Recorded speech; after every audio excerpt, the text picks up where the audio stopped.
ਸੁਣ ਰਹੇ ਸਾਰੇ ਹੀ ਸਰੋਤਿਆਂ ਨੂੰ ਪਿਆਰ ਸਤਿਕਾਰ ਸਹਿਤ ਨਿੱਘੀ ਜਿਹੀ ਸਤਿ ਸ੍ਰੀ ਅਕਾਲ। ਸਭ ਨੂੰ ਜੀਆਂ ਨੂੰ ਆਖਦੇ ਹਾਂ। ਸੋ ਪ੍ਰੋਗਰਾਮ 'ਚ ਆਪ ਸਭ ਦਾ ਨਿੱਘਾ ਸਵਾਗਤ ਹੈ। ਪ੍ਰੋਗਰਾਮ ਅਪਡੇਟ ਅਮਰੀਕਾ ਲੈ ਕੇ ਹਾਜ਼ਰ ਹਾਂ। ਮੈਂ ਰਾਜਕਨਵੀਰ ਸਿੰਘ ਜੁੜ ਚੁੱਕੇ ਨੇ ਮੇਰੇ ਨਾਲ ਹਰਜੋਤ ਸਿੰਘ ਖਾਲਸਾ ਜੀ। ਹਰਜੋਤ ਸਿੰਘ ਜੀ, ਜੀ ਆਇਆਂ ਨੂੰ ਸਵਾਗਤ ਹੈ। ਸਤਿ ਸ੍ਰੀ ਅਕਾਲ। ਸਤਿ ਸ਼੍ਰੀ ਅਕਾਲ, ਧੰਨਵਾਦ ਜੀ ਆਇਆਂ ਨੂੰ। ਪੰਜਾਬੀ ਰੇਡੀਓ USA ਦੇ ਜਿੰਨੇ ਵੀ ਸਰੋਤੇ ਸਾਡੇ ਸਾਰੇ ਹੀ AM ਸਟੇਸ਼ਨਸ, FM ਸਟੇਸ਼ਨਸ, ਘਰਾਂ ਦੇ ਵਿੱਚ ਰੇਡੀਓ ਸੈਟਸ ਦੇ ਰਾਹੀਂ, ਟੈਲੀਫੋਨ ਦੇ ਰਾਹੀਂ, ਫੇਸਬੁੱਕ, YouTube ਤੇ ਲਾਈਵ ਦੇਖ ਰਹੇ ਹੋ, ਸੁਣ ਰਹੇ ਹੋ, ਸਾਰਿਆਂ ਨੂੰ ਜੀ ਆਇਆਂ ਨੂੰ ਤੇ ਬਹੁਤ ਹੀ ਪਿਆਰ ਤੇ ਸਤਿਕਾਰ ਭਰੀ ਸਤਿ ਸ਼੍ਰੀ ਅਕਾਲ। ਸਰੋਤਿਓ, ਅੱਜ ਮਾਰਚ ਦੀ 10 ਤਰੀਕ ਆ, ਦਿਨ ਸੋਮਵਾਰ ਆ। ਤੁਹਾਡੇ ਲਈ ਸਵੇਰ ਦਾ ਅਪਡੇਟ ਅਮਰੀਕਾ ਪ੍ਰੋਗਰਾਮ ਲੈ ਕੇ ਹਾਜ਼ਰ ਹੋਏ ਹਾਂ। ਸਾਡੇ ਅੱਜ ਦੇ ਇਸ ਪ੍ਰੋਗਰਾਮ ਨੂੰ ਸਪਾਂਸਰ ਕਰਦੇ ਨੇ ਖਾਲਸਾ ਇੰਸ਼ੋਰੈਂਸ ਏਜੰਸੀ, ਜਿਨ੍ਹਾਂ ਦੇ ਕੋਲੋਂ ਹਰ ਇੱਕ ਤਰੀਕੇ ਦੀ ਇੰਸ਼ੋਰੈਂਸ ਤੁਸੀਂ ਕਰਵਾ ਸਕਦੇ ਹੋ। ਇੰਸ਼ੋਰੈਂਸ ਬਾਰੇ ਪਤਾ ਕਰਨ ਲਈ ਕਾਲ ਕਰ ਸਕਦੇ ਹੋ 408-272-2500 ਦੇ ਉੱਤੇ। ਟੇਰਕੀਆਣਾ ਇਮੀਗ੍ਰੇਸ਼ਨ ਲਾ ਫਰਮ, US ਇਮੀਗ੍ਰੇਸ਼ਨ ਦਾ ਹੋਵੇ ਕਿਸੇ ਵੀ ਤਰੀਕੇ ਦਾ ਕੰਮ, ਕਾਲ ਅਟਰਨੀ ਜੇ ਟੇਰਕੀਆਣਾ 415-909-0503 ਦੇ ਉੱਤੇ। Manjeet Singh Kular, Avtar Singh Manzil Clovis, Satnam Singh Sunny Purewal Yuba City, Lakhvir Singh Samra Texas, Gurmel Singh Laddar Bakersfield, Amarjit Singh Stockton, Grewal travel services Yuba City. Tax, payroll, visa, OCI card, passport ਦੀਆਂ ਸਰਵਿਸਿਜ਼ ਲੈ ਸਕਦੇ ਹੋ। ਕਾਲ 5307517605 ਦੇ ਉੱਤੇ। ਹਰਜੀਤ ਸਿੰਘ ਲੈਥਰੋਪ, ਗੁਰਮੇਲ ਬਾਸੀ ਐਲਗਰੋਵ, ਊੜਾ ਡੈਟ ਰਿਲੀਫ ਵਾਲੇ ਨਿਰਮਲ ਸਿੰਘ ਮਾਨ। ਇਕਨੋਮਿਕ ਹਾਰਡਸ਼ਿਪ ਹੈ, ਬੈਂਕਰਪਸੀ ਤੋਂ ਬਚਣਾ ਚਾਹੁੰਦੇ ਹੋ ਤਾਂ ਤੁਸੀਂ ਇਹਨਾਂ ਦੇ ਨਾਲ ਸੰਪਰਕ ਕਰੋ 888-888-9914 ਦੇ ਉੱਤੇ। Harnek Singh Pawla, Renton Washington, Talwinder Singh Gill, Ravinder Basra, Jagdish Chauhan Bakersfield, Paramjit Singh Dakha Berkeley, Major Singh Sidhu, Binder Dhaliwal Bakersfield. ਇਹਨਾਂ ਸਾਰਿਆਂ ਦਾ ਧੰਨਵਾਦ। ਜੇ ਤੁਸੀਂ ਵੀ ਇਸ ਪ੍ਰੋਗਰਾਮ ਨੂੰ ਸਪਾਂਸਰ ਕਰਨਾ ਚਾਹੁੰਦੇ ਹੋ, ਸੰਪਰਕ ਕਰ ਸਕਦੇ ਹੋ 408-722-7698 ਦੇ ਉੱਤੇ। ਜੀ, ਅੱਜ ਦੀਆਂ ਖਬਰਾਂ ਵੱਲ ਚੱਲੀਏ ਤੇ ਆਪਣੇ ਗੁਆਂਢੀ ਮੁਲਕ ਕੈਨੇਡਾ ਦੇ ਵਿੱਚ ਉੱਥੇ ਦੀ ਜਿਹੜੀ ਲਿਬਰਲ ਪਾਰਟੀ ਆ, ਉਹਨਾਂ ਨੇ ਆਪਣੇ ਜਿਹੜੇ ਨਵੇਂ ਹੈਡ ਆ ਉਹ ਮਾਰਕ ਕਾਰਨੀ ਨੂੰ ਚੁਣਿਆ ਹੈਗਾ।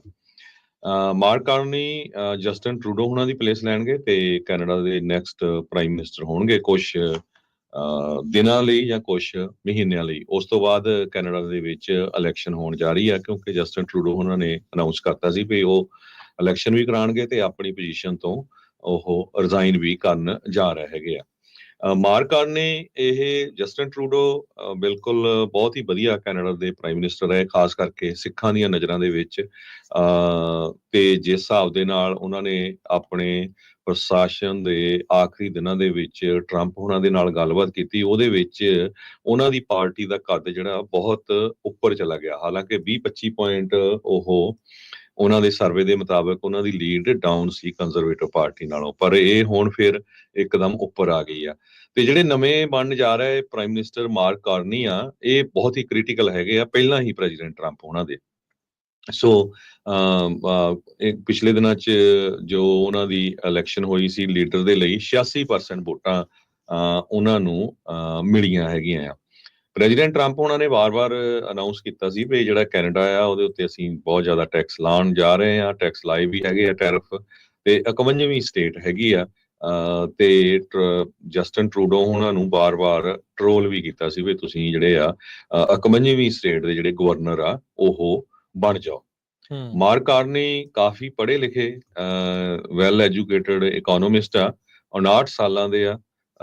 ਤੇ ਇਹਨਾਂ ਨੇ ਇਸ ਤੋਂ ਪਹਿਲਾਂ ਕੈਨੇਡਾ ਤੇ ਇੰਗਲੈਂਡ ਦੇ ਵਿੱਚ ਬੈਂਕਾਂ ਨੂੰ ਹੈਡ ਵੀ ਕੀਤਾ ਹੈਗਾ ਆ, ਪ੍ਰਾਈਵੇਟ ਸੈਕਟਰ ਦੇ ਵਿੱਚ। ਲੰਡਨ, ਟੋਕੀਓ, ਨਿਊਯਾਰਕ, ਟੋਰਾਂਟੋ ਦੇ ਵਿੱਚ ਗੋਲਡਮੈਨ ਸੈਕਸ ਨੂੰ ਜਿਹੜਾ ਉਹਦਾ ਮੇਨ ਜਿਹੜਾ ਇੰਚਾਰਜ ਵੀ ਉਹ ਰਹੇ ਹੈਗੇ ਆ।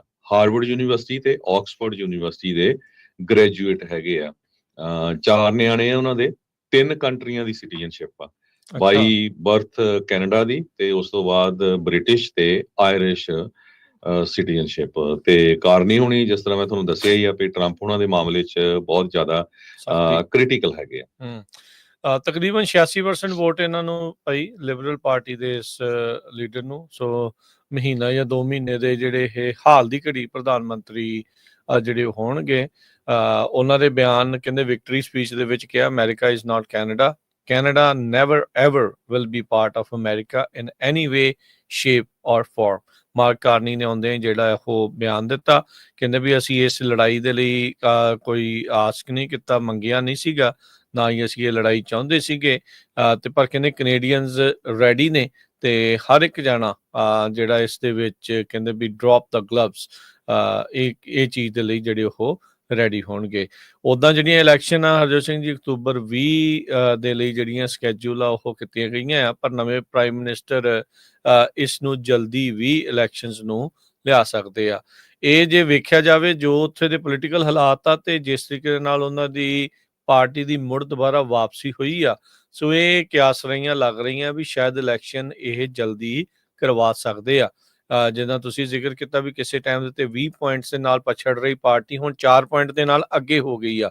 ਜਿਸ ਤਰੀਕੇ ਦੇ ਨਾਲ ਟਰੰਪ ਹੁਣਾਂ ਦੇ ਜਿਹੜੇ ਟ੍ਰੇਡ ਵਾਰ ਤੋਂ ਬਾਅਦ ਟੈਰਿਫ ਦੇ ਜਿਹੜੇ ਰੌਲੇ ਰੱਪੇ ਤੋਂ ਬਾਅਦ ਦੇ ਵਿੱਚ ਇਹ ਸਾਰਾ ਕੁਛ ਚੱਲ ਰਿਹਾ ਹੈਗਾ ਆ। ਸੋ ਇਹ ਸਾਰੀਆਂ ਚੀਜ਼ਾਂ ਜਿਹੜੀਆਂ ਇਹਨਾਂ ਦੇ ਨਾਲ ਹੈਗੀਆਂ ਆ। ਸੋ ਕੈਨੇਡਾ ਦੇ ਜਿਹੜੇ ਕਾਰਨੀ ਆ ਉਹਨਾਂ ਨੇ ਟਰੰਪ ਹੁਣਾਂ ਦੇ ਉੱਤੇ ਕਦੀ ਫੇਰ ਜਿਹੜਾ ਕਹਿ ਲਓ ਵੀ ਨਿਸ਼ਾਨਾ ਜਿਹੜਾ ਉਹ ਸਾਧ ਲਿਆ ਹੈਗਾ ਆ। ਸੋ ਜਿਹੜੇ ਸਾਬਕਾ governor bank of Canada England ਦੇ ਜਿਹੜੇ ਉਹ ਰਹੇ ਆ ਤੇ ਉਸ ਤਰੀਕੇ ਦੇ ਨਾਲ ਇਹਨਾਂ ਨੂੰ ਹੁਣ ਜਿਹੜਾ ਮੌਕਾ ਆ ਨਵੇਂ ਪ੍ਰਧਾਨ ਮੰਤਰੀ ਦੇ ਤੌਰ ਦੇ ਉੱਤੇ ਮਿਲੇਗਾ। ਕੀ ਇਕੱਲਿਆਂ ਇਹ ਪਾਰਟੀ ਕੁਛ ਜਿਹੜੀ ਉਹ ਕਰ ਸਕਦੀ ਆ, ਉਹਦੇ ਅਜੇ ਹਾਲ ਦੀ ਘੜੀ ਚਾਂਸ ਘੱਟ ਨੇ। ਜੇ ਸਰਕਾਰ ਦੇ ਬਣਾਉਣ ਦੀ ਗੱਲ ਕਰੀਏ ਤਾਂ ਇਹਨੂੰ ਜਗਮੀਤ ਸਿੰਘ ਹੁਣਾਂ ਵਾਲੀ ਜਿਹੜੀ ਪਾਰਟੀ NDP ਆ ਉਹਨਾਂ ਦਾ ਸਾਥ ਦੀ ਅੱਗੇ ਵੀ ਜ਼ਰੂਰਤ ਰਹੇਗੀ ਜੇ ਮਿਲ ਕੇ ਦੁਬਾਰਾ ਸਰਕਾਰ ਬਣਾਉਣਾ ਚਾਹੁੰਦੇ ਆ। ਪੀਅਰ ਪੋਲੀਵੇਅਰ ਹੁਣ ਦੁਬਾਰਾ ਆਪਣੀਆਂ ਚੀਜ਼ਾਂ ਜਿਹੜੀਆਂ ਉਹ ਦੇਖ ਰਹੇ ਹੋਣਗੇ ਕੈਨੇਡਾ ਨੂੰ ਲੈ ਕੇ, ਖਾਸ ਕਰਕੇ ਹਰਜੋਤ ਸਿੰਘ ਜੀ ਵੀ ਜਿੱਥੇ ਉਹਨਾਂ ਦੀ ਇੱਕਦਮ ਜਿਹੜੀ ਉਹ ਚੜ੍ਹਾਈ ਹੋਈ ਸੀ, ਜਿਹੜੀਆਂ ਇਹਨਾਂ ਦੀਆਂ ਨਾਕਾਮ ਜਿਹੜੀ ਕਹਿ ਲਓ ਵੀ ਪਾਲਿਸੀਜ਼ ਰਹੀਆਂ ਸੀਗੀਆਂ ਪਿਛਲੀ ਪਾਰਟੀ ਦੀਆਂ, ਉਹਦੇ ਕਰਕੇ ਇਹਨਾਂ ਨੂੰ ਫਾਇਦਾ ਜਿਹੜਾ ਉਹ ਹੋਣਾ ਸੀਗਾ। ਪਰ ਟਰੰਪ ਹੁਣਾਂ ਦੇ ਜਿਹੜੇ ਇਹਨਾਂ ਬਿਆਨਾਂ ਤੋਂ ਬਾਅਦ ਚ ਜਿਸ ਤਰੀਕੇ ਦੇ ਨਾਲ ਮੋਹਰੇ ਟਰੂਡੋ ਹੁਣੀ ਅੜ ਗਏ, ਕੈਨੇਡਾ ਨੂੰ ਅਮਰੀਕਾ 'ਚ ਜ਼ਬਤ ਕਰਨ ਵਾਲੀਆਂ ਜਾਂ ਜਜ਼ਬ ਕਰਨ ਵਾਲੀਆਂ ਗੱਲਾਂ ਉਹਨਾਂ ਨੇ ਕੀਤੀਆਂ ਆ, ਉਸ ਤੋਂ ਬਾਅਦ ਦੇ ਵਿੱਚ ਕਾਫੀ ਜ਼ਿਆਦਾ ਜਿਹੜਾ ਉਹ ਅਸਰ ਪੈ ਗਿਆ ਸੀਗਾ। ਸੋ ਟਰੂਡੋ ਨੇ ਰਿਜ਼ਾਈਨ ਕਰ ਦਿੱਤਾ ਸੀਗਾ। ਲਿਬਰਲ ਪਾਰਟੀ ਦੇ ਵਿੱਚ ਫਿਰ ਜਿਹੜੀ ਰੇਸ ਆ ਉਹ ਚੱਲੀ ਸੀ, ਉਸ ਦੇ ਵਿੱਚ ਸਕਸੈਸਰ ਦੀ ਰੇਸ ਵੀ ਉਸ ਤੋਂ ਬਾਅਦ ਦੇ ਵਿੱਚ ਕੌਣ ਹੋਊਗਾ।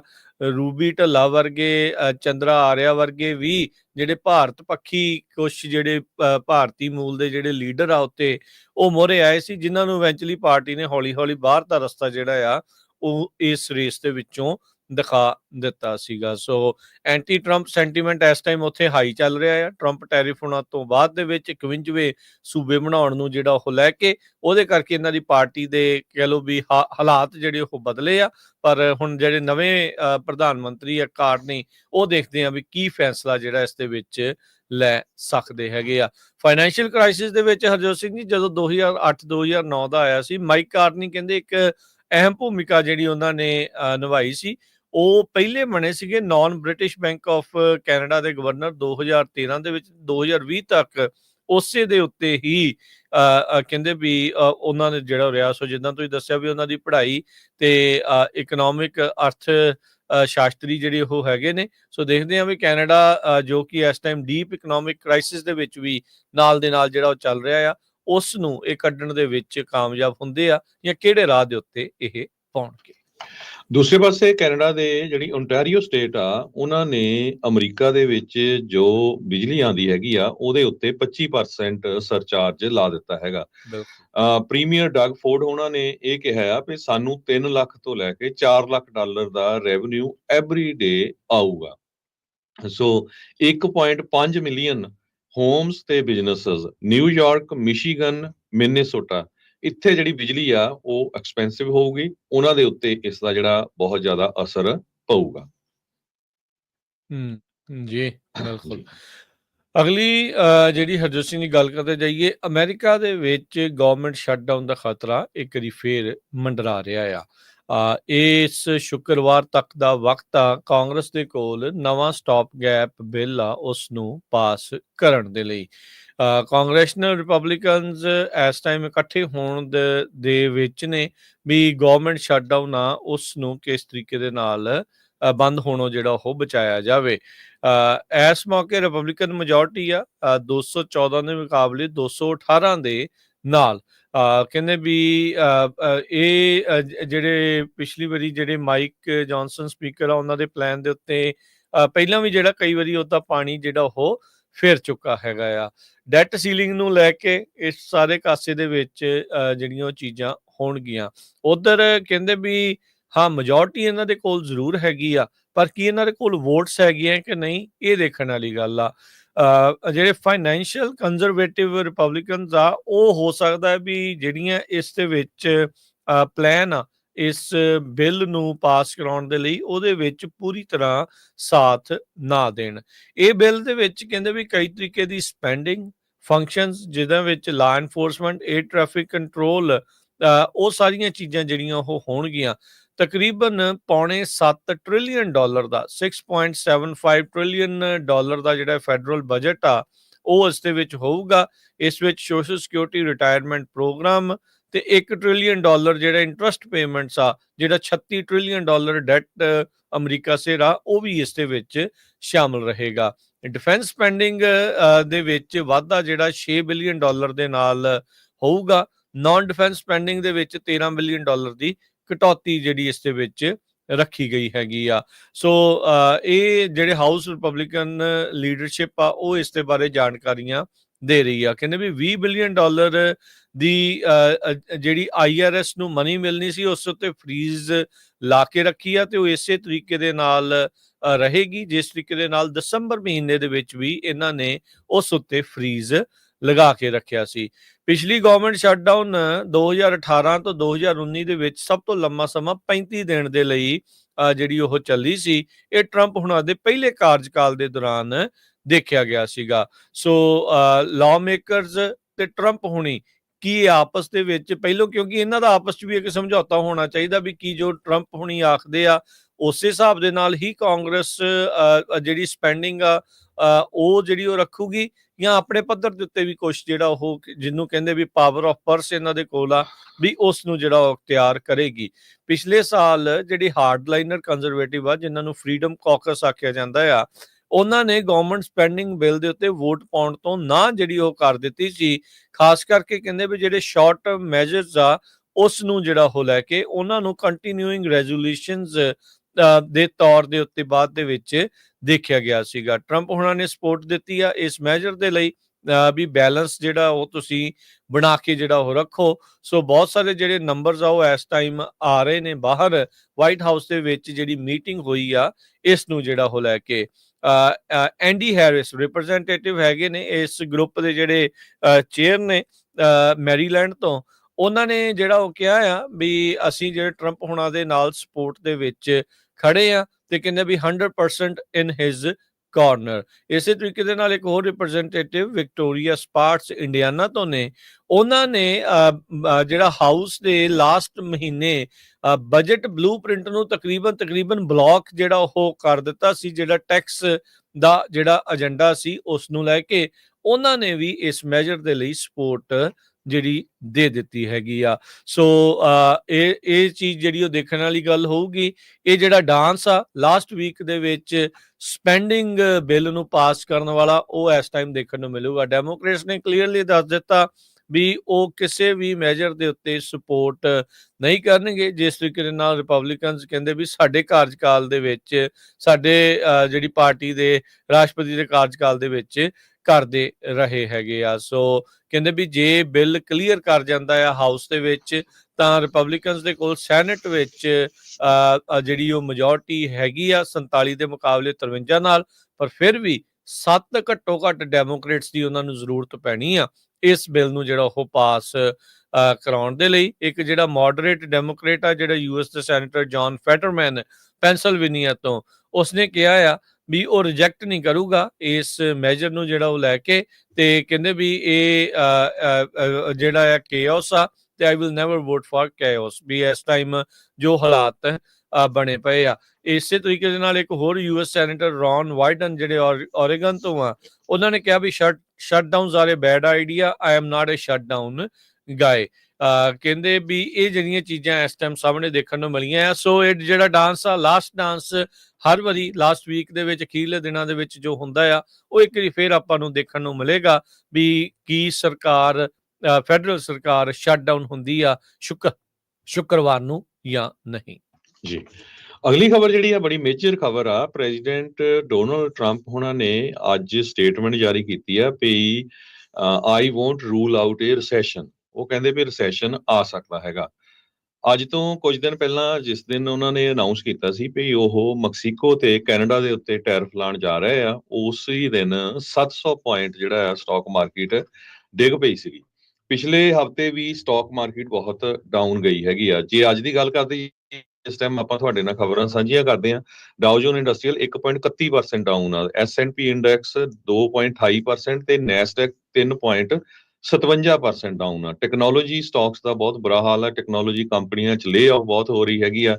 ਟੈਕਨੋਲੋਜੀ ਕੰਪਨੀਆਂ 'ਚ ਹਾਇਰਿੰਗ ਟੋਟਲੀ ਬੰਦ ਹੈਗੀ ਆ। US ਸਟਾਕ ਅੱਜ ਵੀ ਟੰਬਲ ਹੋਏ ਆ, ਬਿਲਕੁਲ ਡਾਊਨ ਗਏ ਹੈਗੇ ਆ ਪ੍ਰੈਜ਼ੀਡੈਂਟ ਡੋਨਾਲਡ ਟਰੰਪ ਹੋਣਾ ਦੀ ਸਟੇਟਮੈਂਟ ਤੋਂ ਬਾਅਦ।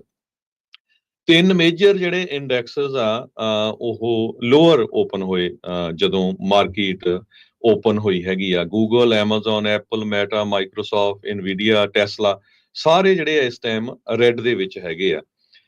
ਤੇ ਜਿਸ ਹਿਸਾਬ ਦੇ ਨਾਲ ਸਿਚੁਏਸ਼ਨ ਚੱਲ ਰਹੀ ਆ ਤੇ ਉਹਨਾਂ ਨੇ ਜਿਹੜਾ ਅਨਾਉਂਸ ਵੀ ਕੀਤਾ ਹੈਗਾ ਵੀ ਜਿਹੜਾ ਰਿਸੈਸ਼ਨ ਅਮਰੀਕਾ ਦੇ ਵਿੱਚ ਆ ਸਕਦਾ ਹੈਗਾ। ਤੁਹਾਨੂੰ ਖੁਦ ਹੀ ਲੱਗਦਾ ਹੈਗਾ ਵੀ ਚੀਜ਼ਾਂ ਕਿੰਨੀਆਂ ਮਹਿੰਗੀਆਂ ਹੋ ਗਈਆਂ, ਲੇ ਆਫ ਬਹੁਤ ਜ਼ਿਆਦਾ ਹੋ ਰਹੀ ਹੈਗੀ ਆ। ਹੁਣੇ ਹੀ ਉਹਨਾਂ ਨੇ ਫੇਰ ਅਨਾਉਂਸ ਕਰਤਾ ਵੀ ਚਾਈਨਾ ਦੇ ਜਿਹੜੇ ਇੰਪੋਰਟਸ ਆ ਉਹ ਉਹਨਾਂ ਦੇ ਉੱਤੇ ਟੈਰਿਫ 10% ਨਾਲੋਂ ਵਧਾ ਕੇ 20% ਕਰਨ ਜਾ ਰਹੇ ਆ ਤੇ 25% ਸਟੀਲ ਤੇ ਐਲੂਮੀਨੀਅਮ ਦੇ ਉੱਤੇ, ਤੇ ਇਹ ਮਾਰਚ 12 ਤੋਂ ਲਾਗੂ ਹੋਣ ਜਾ ਰਿਹਾ ਹੈਗਾ।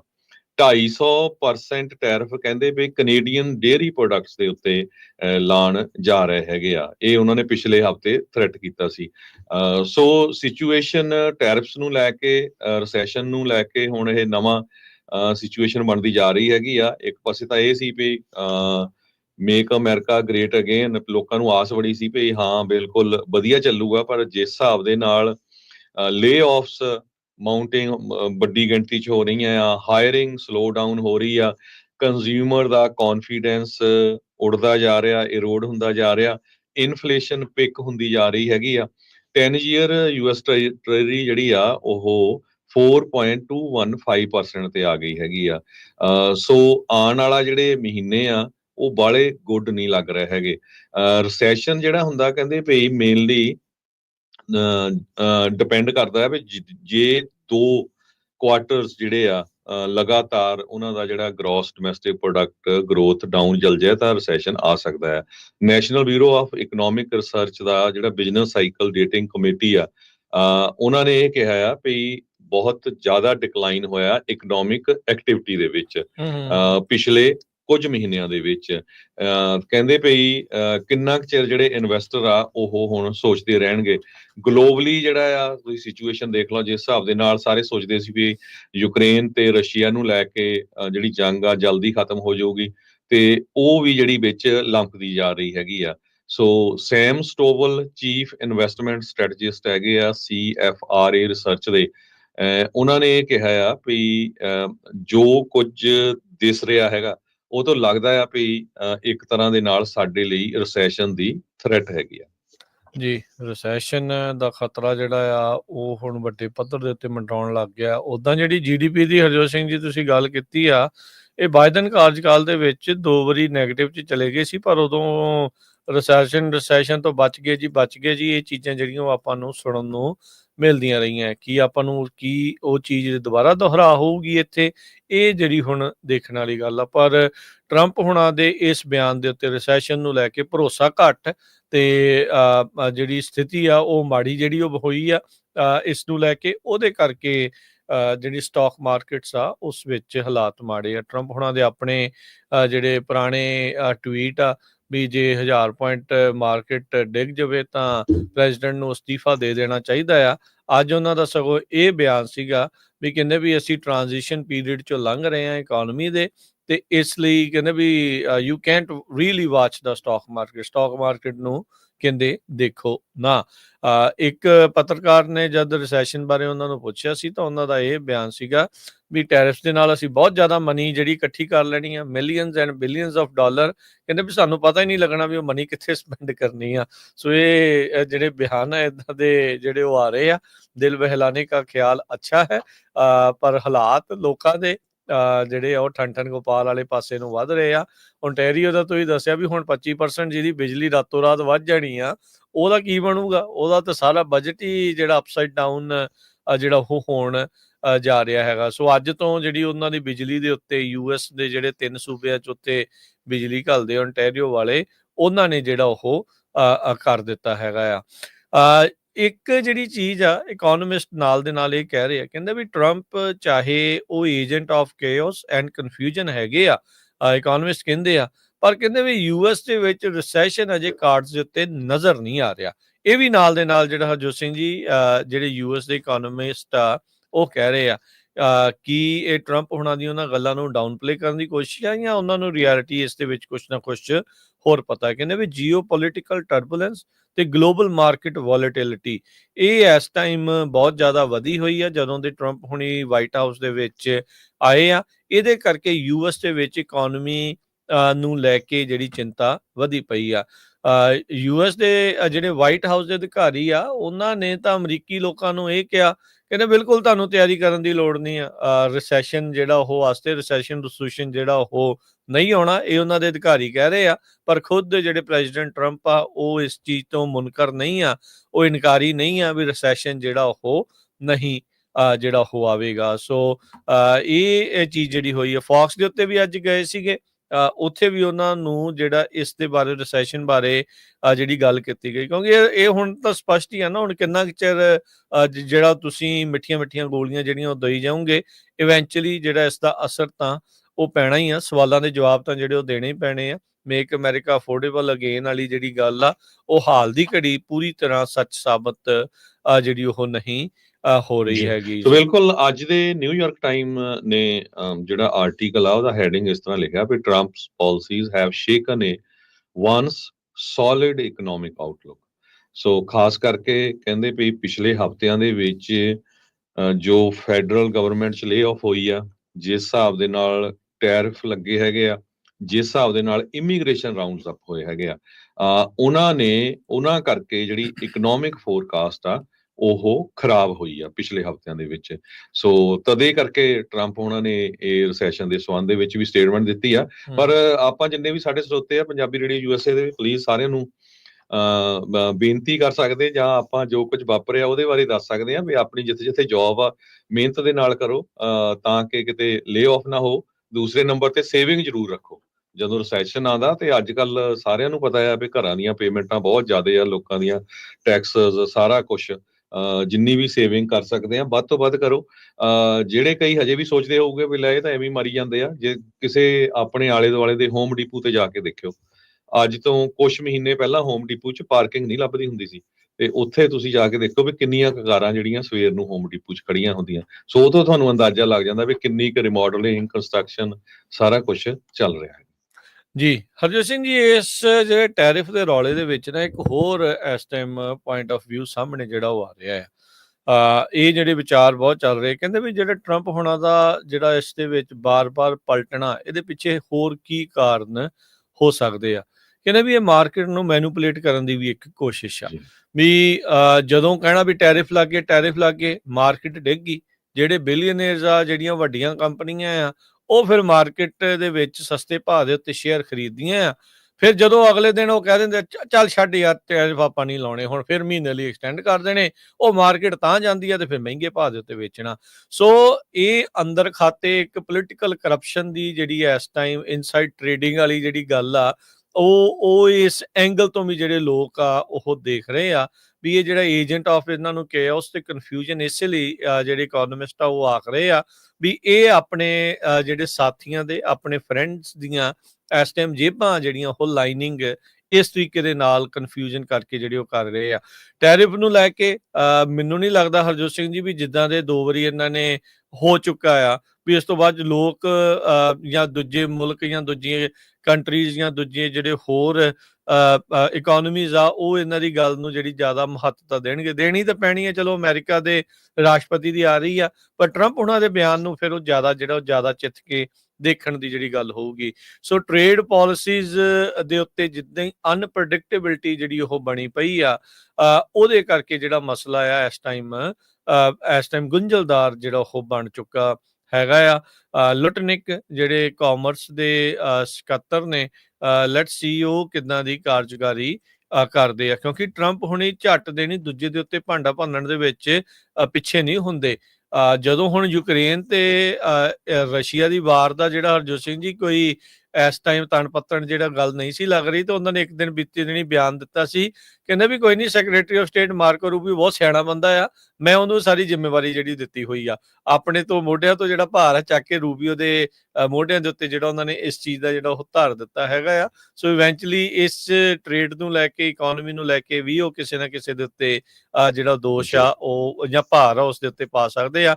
ਜੇ ਨਹੀਂ ਗੱਲ ਬਣੀ ਤਾਂ ਫਿਰ ਬਾਈਡਨ ਹੋਣੀ ਤਾਂ ਬੈਠੀ ਆ ਵੀ ਉਹਨਾਂ ਦੀਆਂ ਪਾਲਿਸੀ ਕਰਕੇ ਹੀ ਸਾਰਾ ਕੁਝ ਜਿਹੜਾ ਉਹ ਹੋ ਰਿਹਾ ਹੈਗਾ। ਸੋ ਇਕੋਨਮੀ ਨੂੰ ਲੈ ਕੇ ਟਰੰਪ ਹੁਣਾਂ ਦਾ ਜਿਹੜਾ ਰਿਸੈਸ਼ਨ ਨੂੰ ਜਿਹੜਾ ਉਹ ਲੈ ਕੇ ਬਿਆਨ ਆ, ਉਹਦੇ ਨਾਲ ਲੋਕਾਂ ਦਾ ਭਰੋਸਾ ਇਨਫੈਕਟ ਰਿਸੈਸ਼ਨ ਨੂੰ ਲੈ ਕੇ ਜਿਹੜਾ ਇੱਕ ਹਿਸਾਬ ਦੇ ਨਾਲ ਘਟ ਗਿਆ ਹੈ, ਜਾਂ ਰਿਸੈਸ਼ਨ ਨੂੰ ਲੈ ਕੇ ਖਤਰਾ ਜਿਹੜਾ ਆ ਉਹ ਵੱਧ ਗਿਆ ਆ ਵੀ ਕੀ ਜਿਹੜਾ ਉਹ ਬਣ ਜਾ ਰਿਹਾ, ਜਦੋਂ ਟਰੰਪ ਹੁਣਾਂ ਨੇ ਖੁਦ ਆਪਣੇ ਮੂੰਹੋਂ ਕਹਿ ਦਿੱਤਾ ਵੀ ਹਾਂ ਇਹ ਚੀਜ਼ ਜਿਹੜੀ ਉਹ ਵਾਪਰ ਸਕਦੀ ਆ। ਸੋ ਟ੍ਰਾਂਜੀਸ਼ਨ ਪੀਰੀਅਡ ਚੋਂ ਕਹਿੰਦੇ ਆਪਾਂ ਲੰਘ ਰਹੇ ਆ। ਸੋ ਇਹ ਬਿਲਕੁਲ ਜਿਹੜੀ ਸਟਾਕ ਮਾਰਕੀਟ ਆ ਕੱਲੀ ਅਮਰੀਕਾ ਦੇ ਵਿੱਚ ਨਹੀਂ, ਅਰਾਊਂਡ ਦਾ ਵਰਲਡ, ਪੂਰੀ ਦੁਨੀਆ ਦੇ ਵਿੱਚ ਅੱਜ ਡਿੱਗੀ ਹੈਗੀ ਆ। ਉਸੇ ਟਾਈਮ ਦੇ ਉੱਤੇ ਜਿਸ ਟਾਈਮ ਪ੍ਰੈਜ਼ੀਡੈਂਟ ਟਰੰਪ ਉਹਨਾਂ ਨੇ ਕਿਹਾ ਵੀ he did not rule out the possibility ਵੀ ਰਿਸੈਸ਼ਨ ਆਊਗਾ, ਪਰ ਜੋ ਉਹਨਾਂ ਦੀਆਂ ਪਾਲਿਸੀਜ਼ ਆ, ਟ੍ਰੇਡ ਪਾਲਿਸੀਜ਼ ਨੂੰ ਲੈ ਕੇ, ਖਾਸ ਕਰਕੇ ਜਿਹੜੇ ਤੁਹਾਡੇ ਬਹੁਤ ਇਕਨੋਮਿਕ ਪਾਰਟਨਰਸ ਹੈਗੇ ਆ, ਅਮਰੀਕਾ, ਕੈਨੇਡਾ ਵਰਗੇ ਤੇ ਮੈਕਸੀਕੋ ਵਰਗੇ, ਤੇ ਅੱਜ ਫਿਰ ਚੀਨ ਵਾਲਿਆਂ ਨੇ ਹੁਣ ਰਿਟੈਲੀਏਟਰੀ ਟੈਰਿਫ ਲਾ ਦਿੱਤੇ ਆ ਅਮਰੀਕਾ ਦੇ ਫਾਰਮ ਪ੍ਰੋਡਕਟਸ ਦੇ ਉੱਤੇ। ਸੋ ਉਹਦਾ ਜਿਹੜਾ ਅਸਰ ਬਹੁਤ ਹੋਣ ਜਾ ਰਿਹਾ ਆ। ਦੂਸਰੇ ਪਾਸੇ ਯੂਕਰੇਨ ਦੇ ਉੱਤੇ ਰਸ਼ੀਆ ਨੇ ਹਮਲੇ ਤੇਜ਼ ਕਰ ਦਿੱਤੇ ਆ, ਤੇ ਯੂਕਰੇਨ ਦੇ ਪ੍ਰੈਜ਼ੀਡੈਂਟ ਵਲਾਡੀਮੀਰ ਜ਼ੈਲੈਂਸਕੀ ਅੱਜ ਕਰਾਊਨ ਪ੍ਰਿੰਸ ਮੁਹੰਮਦ ਬਿਨ ਸਲਮਾਨ ਜੋ ਸਾਊਦੀ ਅਰੇਬੀਆ ਦੇ ਆ ਉਹਦੇ ਨਾਲ ਮਿਲਣ ਜਾ ਰਹੇ ਹੈਗੇ ਆ। ਜ਼ੈਲੈਂਸਕੀ ਕੋਸ਼ਿਸ਼ ਕਰ ਰਿਹਾ ਵੀ ਯੂਐਸ ਦੇ ਨਾਲ ਜਿਹੜਾ ਰਿਲੇਸ਼ਨ ਆ ਉਹ ਉਸੇ ਤਰ੍ਹਾਂ ਬਣਿਆ ਰਹੇ, ਤਾਂ ਕਿ ਜਿਹੜਾ ਆ ਉਹ ਕਿਸੇ ਨਾ ਕਿਸੇ ਤਰ੍ਹਾਂ ਜਿਹੜੀ ਆ ਉਹ ਵੀ ਚਾਹੁੰਦਾ ਵੀ ਜਿਹੜੀ ਜੰਗ ਆ ਉਹ ਬੰਦ ਹੋਵੇ। ਜੀ, ਉਧਰ ਰਸ਼ੀਆ ਨੇ ਹਰਜੋਤ ਸਿੰਘ ਜੀ ਇਸੇ ਬਾਬਤ ਇਹ ਬਿਆਨ ਦਿੱਤਾ, ਡਿਨਾਈ ਕਰ ਦਿੱਤਾ, ਕਹਿੰਦੇ ਵੀ ਯੂਐਸ ਦੇ ਨਾਲ ਸਾਊਦੀ ਅਰੇਬੀਆ 'ਚ ਕੋਈ ਗੱਲਬਾਤ ਨਹੀਂ ਹੋਊਗੀ। Secretary of state ਮਾਰਕੋ Rubio Zelensky ਜਿਹੜੇ ਆ ਉਧਰ ਨੂੰ ਜਾ ਰਹੇ ਆ, ਤੇ ਰੂਸ ਵਾਲੇ ਡਿਨਾਈ ਕਰ ਰਹੇ ਆ ਟਾਕਸ ਨੂੰ ਜਦੋਂ ਲੈ ਕੇ, ਗੱਲਬਾਤ ਨੂੰ ਜਿਹੜਾ ਉਹ ਲੈ ਕੇ। ਸੋ ਹੁਣ ਇਹਦਾ ਕੀ ਅਰਥ ਜਿਹੜਾ ਉਹ ਬਣ ਰਿਹਾ ਆ, ਇਹ ਇੱਕ ਡਿਫਰੈਂਟ ਜਿਹੜੀ ਸਿਚੁਏਸ਼ਨ ਨਵੀਂ ਬਣ ਚੁੱਕੀ ਹੈ। ਕ੍ਰੈਮਲਿਨ ਦੇ ਜਿਹੜੇ ਸਪੋਕਸਪਰਸਨ ਦਮਿਤਰੀ ਪੈਸਕੋਵ ਉਹਨਾਂ ਨੇ ਕਿਹਾ ਆ ਵੀ ਆਪਾਂ ਬਾਈਲੈਟਰਲ ਰਿਲੇਸ਼ਨਸ ਨੂੰ ਮੁੜ ਦੁਬਾਰਾ ਲੀਹ ਤੇ ਲਿਆਉਣ ਦੇ ਅਜੇ ਸ਼ੁਰੂਆਤੀ ਦੌਰ ਦੇ ਵਿੱਚ ਆ। ਇਹ ਪੈਂਡਾ ਲੰਮਾ ਆ, ਔਖਾ ਆ, ਤੇ ਕਹਿੰਦੇ ਵੀ ਘੱਟੋ ਘੱਟ ਦੋਨੋਂ ਪ੍ਰੈਜ਼ੀਡੈਂਟਸ ਨੇ ਐਕਸਪ੍ਰੈਸ ਜਿਹੜਾ ਉਹ ਕੀਤਾ ਆ ਵੀ ਇਦਾਂ ਹੀ ਜਿਹੜਾ ਉਹ ਹੋਊਗਾ। ਔਰ ਜਿਹੜੇ ਪੈਸਕੋਵ ਆ ਉਹਨਾਂ ਨੇ ਉਹਨਾਂ ਰਿਪੋਰਟਸ ਨੂੰ ਡਿਨਾਈ ਕਰ ਦਿੱਤਾ ਆ ਵੀ ਜਿਹੜੇ ਨਵੇਂ ਰਾਊਂਡ ਆਫ ਟਾਕਸ ਯੂਐਸ ਦੇ ਨਾਲ ਸਾਊਦੀ ਅਰੇਬੀਆ ਦੇ ਵਿੱਚ ਹੋਣ ਜਾ ਰਹੇ ਆ, ਉਹਨਾਂ ਨੇ ਇਸ ਦੇ ਉੱਤੇ ਜਵਾਬ ਦੇ ਦਿੱਤਾ it is not true. So Russia ਵਾਲੇ ਇਸ ਗੱਲਬਾਤ ਨੂੰ ਲੈ ਕੇ ਕਹਿ ਰਹੇ ਆ ਵੀ ਅਸੀਂ ਹੁਣ ਇਸ ਨਵੀਂ ਗੱਲਬਾਤ ਦੇ ਵਿੱਚ ਸ਼ਾਮਲ ਨਹੀਂ ਹੈਗੇ, ਆਉਂਦੇ ਦਿਨਾਂ 'ਚ ਹੋਊਗੀ, ਉਸ ਦੇ ਬਾਰੇ ਜਿਹੜਾ ਉਹ ਕਿਹਾ ਨਹੀਂ ਜਾ ਸਕਦਾ। ਸੋ ਯੂਕਰੇਨ ਵਾਲੇ ਜਿਹੜੇ ਮੁੜ ਦੁਬਾਰਾ ਟੇਬਲ ਦੇ ਉੱਤੇ ਬੈਠਣ ਨੂੰ ਰਾਜੀ ਹੋਏ ਆ, ਤੇ ਉਧਰ ਰਸ਼ੀਆ ਵਾਲੇ ਟੇਬਲ ਤੋਂ ਉੱਠ ਕੇ ਜਾ ਰਹੇ ਆ। ਸੋ ਇਹਦੀ ਸਥਿਤੀ ਜਿਹੜੀ ਆਉਂਦੇ ਦਿਨਾਂ 'ਚ ਯੂਕਰੇਨ ਤੇ ਜਿਹੜੇ ਰਸ਼ੀਆ ਦੇ ਵਾਰ ਨੂੰ ਲੈ ਕੇ ਕੀ ਬਣੂਗੀ, ਇਹਦੇ ਬਾਰੇ ਆਪਾਂ ਤੁਹਾਡੇ ਨਾਲ ਜਾਣਕਾਰੀਆਂ ਆਉਂਦੇ ਸਮੇਂ 'ਚ ਵੀ ਸਾਂਝੀਆਂ ਕਰਦੇ ਰਹਾਂਗੇ। ਤੇ ਆਪਾਂ ਇੱਕ ਬ੍ਰੇਕ ਲੈਂਦੇ ਆ, ਬ੍ਰੇਕ ਤੋਂ ਬਾਅਦ 에ਅਰ ਇੰਡੀਆ ਦੀ ਫਲਾਈਟ ਵਾਪਸ ਹੋਈ ਹੈਗੀ ਆ। ਉਹਦਾ ਅਸਲੀ ਸੱਚ ਕੀ ਨਿਕਲਿਆ, ਕੈਲੀਫੋਰਨੀਆ ਦੇ ਬੇ ਏਰੀਏ ਦੇ ਵਿੱਚ ਗੁਰੂ ਘਰ 'ਚ ਇਲੈਕਸ਼ਨਸ ਹੋਈਆਂ, ਉਹਨਾਂ ਦੇ ਕੀ ਰਿਜ਼ਲਟਸ ਆਏ ਹੈਗੇ ਆ, ਤੇ ਬਹੁਤ ਵੱਡਾ ਪ੍ਰੋਟੈਸਟ ਇਸ ਟਾਈਮ ਹੋ ਰਿਹਾ ਵੀ ਇੱਕ ਯੂਨੀਵਰਸਿਟੀ ਦਾ, ਜੋ ਕੋਲੰਬੀਆ ਯੂਨੀਵਰਸਿਟੀ ਦਾ ਸਟੂਡੈਂਟ ਆ, ਉਸ ਨੂੰ ਆਈਸ ਵੱਲੋਂ ਅਰੈਸਟ ਕੀਤਾ ਗਿਆ ਜੀ।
ब्रेक तो बाद एक बारी फिर आप सबका स्वागत है ਸੋ ਤੇ ਪ੍ਰੋਗਰਾਮ ਅਪਡੇਟ ਅਮਰੀਕਾ ਚ ਹਰਜੋਤ ਸਿੰਘ ਜੀ ਜੀ ਆਇਆਂ ਨੂੰ ਇੱਕ ਵਾਰੀ ਫਿਰ ਸਵਾਗਤ ਹੈ ਜੀ ਸਤਿ ਸ੍ਰੀ ਅਕਾਲ। ਸਤਿ ਸ਼੍ਰੀ ਅਕਾਲ, ਧੰਨਵਾਦ ਜੀ ਆਇਆਂ ਨੂੰ। ਅਗਲੀਆਂ ਖਬਰਾਂ ਵੱਲ ਸਾਂਝੀ ਕਰੀਏ ਤੇ 에ਅਰ ਇੰਡੀਆ ਦੇ ਬਾਰੇ ਆਪਾਂ ਨੂੰ ਵੀ ਸਰੋਤੇ ਬਹੁਤ ਵਾਰ ਰੇਡੀਓ ਤੇ ਕਾਲਾਂ ਕਰਕੇ ਦੱਸਦੇ ਰਹਿੰਦੇ ਆ ਵੀ 에ਅਰ ਇੰਡੀਆ ਜਦੋਂ ਜਾਂਦੇ ਤਾਂ ਇਹ ਸੌਖ ਕਰਕੇ ਆ ਵੀ ਸਿੱਧੀ ਫਲਾਈਟ ਚੱਲ ਜਾਂਦੀ ਆ, ਪਰ ਕਿਸੇ ਦਾ ਕੋਈ ਟੀਵੀ ਨਹੀਂ ਕੰਮ ਕਰਦਾ, ਕਿਸੇ ਦਾ ਕੋਈ ਸੁਣਨ ਵਾਲਾ ਨਹੀਂ ਕੰਮ ਕਰਦਾ, ਕਿਸੇ ਦਾ ਕੁਝ ਨਹੀਂ ਕਰਦਾ। ਪਰ ਇਸ ਵਾਰੀ ਜਿਹੜੀ ਸੀਟਾਂ 에ਅਰ ਟੁੱਟੀਆਂ, ਇੰਡੀਆ ਦੀ ਫਲਾਈਟ ਕਾਕਰੋਚ ਇਹ ਵੀ ਨਾਲ ਐਡ ਕਰਦੀ, ਇਹ ਵੀ ਲੋਕਾਂ ਨੇ ਸ਼ਿਕਾਇਤਾਂ ਕੀਤੀਆਂ। ਜੀ ਇਸ ਵਾਰੀ ਇਹ ਸ਼ਿਕਾਗੋ ਤੋਂ ਫਲਾਈਟ ਜਾ ਰਹੀ ਸੀ, 10 ਘੰਟਿਆਂ ਬਾਅਦ ਫਲਾਈਟ ਨੂੰ ਵਾਪਸ ਕਰਨਾ ਪਿਆ। ਕਾਰਨ ਕੀ ਸੀ ਵੀ ਉਹਨਾਂ ਦੀਆਂ 12 ਦੇ ਵਿੱਚੋਂ 8 ਜਿਹੜੀਆਂ ਟਾਇਲਟਸ ਸੀਗੀਆਂ ਉਹ ਕਲੌਗ ਸੀਗੀਆਂ, ਉਹ ਬੰਦ ਹੋ ਗਈਆਂ। ਸਟਕ ਹੋ ਗਈਆਂ। ਸਭ ਤੋਂ ਕਹਿੰਦੀ ਮਾੜੀ ਗੱਲ ਇਹ ਆ ਵੀ ਜਹਾਜ਼ ਫਲਾਈ ਕਰਨ ਤੋਂ ਪਹਿਲਾਂ ਜਿਹੜਾ ਸਟਾਫ ਸੀ ਉਹਨੂੰ ਪਤਾ ਸੀ ਵੀ 8 ਖਰਾਬ ਆ, ਫਿਰ ਵੀ ਉਹ ਜਹਾਜ਼ ਨੂੰ ਨਾਲ ਲੈ ਗਏ। ਤੇ ਜਦੋਂ ਉਹ ਫਿਰ ਕਲੌਗ ਹੋ ਗਈਆਂ ਤੇ ਜਦੋਂ ਫਿਰ ਉਹਨਾਂ ਨੇ ਪਲੇਨ ਵਾਪਸ ਕੀਤਾ ਤਦ ਵੀ ਇਹ ਦੱਸਿਆ ਨਹੀਂ ਵੀ ਅਸੀਂ ਵਾਪਸ ਸ਼ਿਕਾਗੋ ਨੂੰ ਹੀ ਜਾ ਰਹੇ ਹੈਗੇ ਆ। ਉਹ ਲੋਕਾਂ ਨੇ ਜਦੋਂ ਚੈੱਕ ਕੀਤਾ ਉਹਨਾਂ ਨੂੰ ਪਤਾ ਲੱਗਾ ਵੀ ਇਹ ਵਾਪਸ ਹੁਣ ਸਾਨੂੰ ਸ਼ਿਕਾਗੋ ਨੂੰ ਲੈ ਕੇ ਜਾ ਰਹੇ ਆ। ਉਹ ਬਹੁਤ ਸਾਰੀਆਂ ਵੀਡੀਓਜ਼ ਵੀ ਵਿੱਚੋਂ ਆ ਰਹੀਆਂ, ਲੋਕ ਲੜਦੇ ਵੀ ਹੈਗੇ ਆ ਸਟਾਫ ਦੇ ਨਾਲ ਕਾਫੀ ਜ਼ਿਆਦਾ। ਸੋ ਇੱਕ ਤਰ੍ਹਾਂ ਦੇ ਨਾਲ 에ਅਰ ਇੰਡੀਆ ਦੇ ਲਈ ਇਹ ਬਹੁਤ ਹੀ ਜਿਹੜੀ ਮਾੜੀ ਐਮਬੈਰਸਿੰਗ ਜਿਹੜੀ ਸਿਚੁਏਸ਼ਨ ਬਣੀ ਹੋਈ ਆ। ਵੀ ਦੇਖੋ ਕਈ ਵਾਰੀ ਆਪਾਂ ਸੁਣਦੇ ਆ ਵੀ ਦੇਖੋ ਜੀ ਥ੍ਰੈਟ ਹੋਈ ਆ ਤਾਂ ਕਰਕੇ ਫਲਾਈਟ ਵਾਪਸ ਗਈ ਆ। ਹੁਣ ਇਹ ਦੇਖੋ ਭਈ ਟਾਇਲਟਸ ਕਹਿੰਦੇ ਲੀਕ ਕਰਦੀਆਂ ਸੀਗੀਆਂ, ਕਲੌਗਡ ਸੀਗੀਆਂ, ਉਹਦੇ ਕਰਕੇ ਇਹ ਜਿਹੜੀ ਫਲਾਈਟ ਆ ਉਹ ਫਿਰ ਵਾਪਸ ਸ਼ਿਕਾਗੋ ਨੂੰ ਆਈ। ਦੈਟ ਵਾਸ ਅ ਕ੍ਰੈਪੀ ਫਲਾਈਟ, ਜਿੱਦਾਂ ਹੁਣ ਕਹਿੰਦੇ ਆ ਵੀ ਉਹ ਚੀਜ਼ ਜਿਹੜੀ ਬਣੀ ਆ। ਸੋ 에ਅਰ ਫਲਾਈਟ 126 ਸੀਗੀ। 5 ਮਾਰਚ ਨੂੰ ਇਸਨੇ ਉਡਾਨ ਜਿਹੜੀ ਉਹ ਭਰੀ ਸੀ। 12 ਚੋਂ ਜਿੱਦਾਂ ਦੱਸਿਆ ਵੀ 8 ਟਾਇਲਟ ਟੁੱਟੀਆਂ ਸੀ। ਇਹ ਝੂਠ ਜਿਹੜੀਆਂ ਇਹ ਚੀਜ਼ਾਂ ਦੇ ਵਿੱਚ ਹੋਰ ਮਾਰ ਦਿੰਦੇ ਆ। ਸਿਕਿਉਰਿਟੀ ਥ੍ਰੈਟ ਤੇ ਬੰਬ ਜਿਹੜੀ ਆ ਚੀਜ਼ ਵੀ ਉਹ ਚੀਜ਼ ਹੋ ਗਈ ਆ। ਸੋ ਨਿਕਲਿਆ ਜਿਹੜਾ ਕੁਝ ਹੋਰ। ਕਹਿੰਦੇ ਅਜੇ ਗ੍ਰੀਨਲੈਂਡ ਤਾਈਂ ਪਹੁੰਚੇ ਸੀ, 5 ਘੰਟੇ ਗਏ ਸੀ ਤੇ 5 ਘੰਟੇ ਵਿਚਾਰੇ ਆ ਉਹ ਵਾਪਸ ਆ ਗਏ। ਇਹ ਫਲਾਈਟ ਟੂ ਨੋਵੇਅਰ, ਵੀ ਜਿੱਥੋਂ ਤੁਰੇ ਉੱਥੇ ਹੀ ਜਿਹੜੇ ਉਹਨਾਂ ਨੂੰ ਮੁੜ ਕੇ ਵਾਪਸ ਆ ਜਿਹੜਾ ਉਹ ਲਿਆਉਣਾ ਪਿਆ। ਇੰਨੇ ਜਿਹੜੇ ਉਹ ਮਾੜੇ ਹਾਲਾਤ ਇਹਨਾਂ ਦੇ ਜਿਹੜੇ ਹੋਏ ਆ। 에ਅਰ ਇੰਡੀਆ ਨੂੰ ਉੱਦਾਂ ਹੁਣ ਰੀਸੈਂਟਲੀ ਉੱਥੇ ਦੀ ਇੱਕ ਹੋਰ ਪ੍ਰਾਈਵੇਟ ਕੰਪਨੀ ਨੇ ਖਰੀਦ ਤਾਂ ਲਿਆ ਹੈਗਾ ਆ, ਪਰ ਜਿਹੜੀ ਸਰਵਿਸ ਆ ਜਿਸ ਹਿਸਾਬ ਦੇ ਨਾਲ ਕਹਿੰਦੇ ਵੀ ਉਹ ਹੋਣੀ ਚਾਹੀਦੀ ਆ ਉਹ ਅਜੇ ਤੱਕ ਵੀ ਉਹ ਬਣੀ ਨਹੀਂ ਹੈਗੀ। ਸੋ ਬਹੁਤ ਸਾਰੇ ਜਿਹੜੇ ਲੋਕ ਆ ਇਸੇ ਕਰਕੇ ਇਹਨੂੰ ਹੁਣ ਅਵੋਇਡ ਵੀ ਜਿਹੜੇ ਉਹ ਕਰਦੇ ਆ।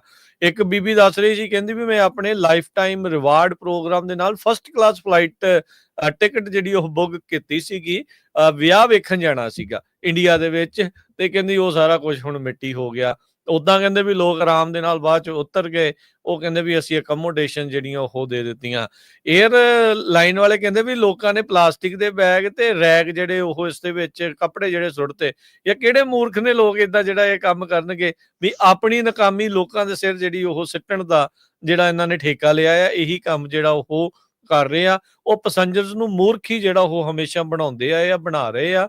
ਜਿੱਦਾਂ ਦੇ ਹਾਲਾਤ ਆ ਵੀ ਨੋ ਡਾਊਟ ਜਿਹੜੀ ਗੱਲ ਤੁਸੀਂ ਆਖੀ ਵੀ ਭਾਈ ਡਾਇਰੈਕਟ ਫਲਾਈਟ ਹੋਣ ਕਰਕੇ ਲੋਕ ਇਸ ਨੂੰ ਇਸ ਲਈ ਤਰਜੀਹ ਦਿੰਦੇ ਆ ਵੀ ਚੱਲ ਉਤਰਨਾ ਨਹੀਂ ਪੈਂਦਾ, ਟਰਾਂਸਫਰ ਨਹੀਂ ਵਿੱਚ ਕਰਨਾ ਪੈਂਦਾ, ਵੀ ਸਿੱਧਾ ਚੜੋ ਤੇ ਸਿੱਧਾ ਜਿਹੜਾ ਉਤਰ ਜਾਓ। ਪਰ ਉਹਨਾਂ ਦੇ ਆਪਣੇ ਜਿਹੜੇ ਉਹ ਲੋਕਾਂ ਦੇ ਨਾਲ ਆ ਜਿਹੜੇ ਕਰਤੂਤਾਂ ਆ ਉਹ ਕਰੀ ਜਾਂਦੇ ਆ। ਇਹਨਾਂ ਨੂੰ ਜਿਹੜਾ ਸਰਵਿਸ ਦੇ ਵਿੱਚ ਬਹੁਤ ਵੱਡੇ ਪੱਧਰ ਦੇ ਉੱਤੇ ਸੁਧਾਰ ਲਿਆਉਣ ਦੀ ਜਿਹੜੀ ਇਸ 'ਚ ਜ਼ਰੂਰਤ ਹੈਗੀ ਆ।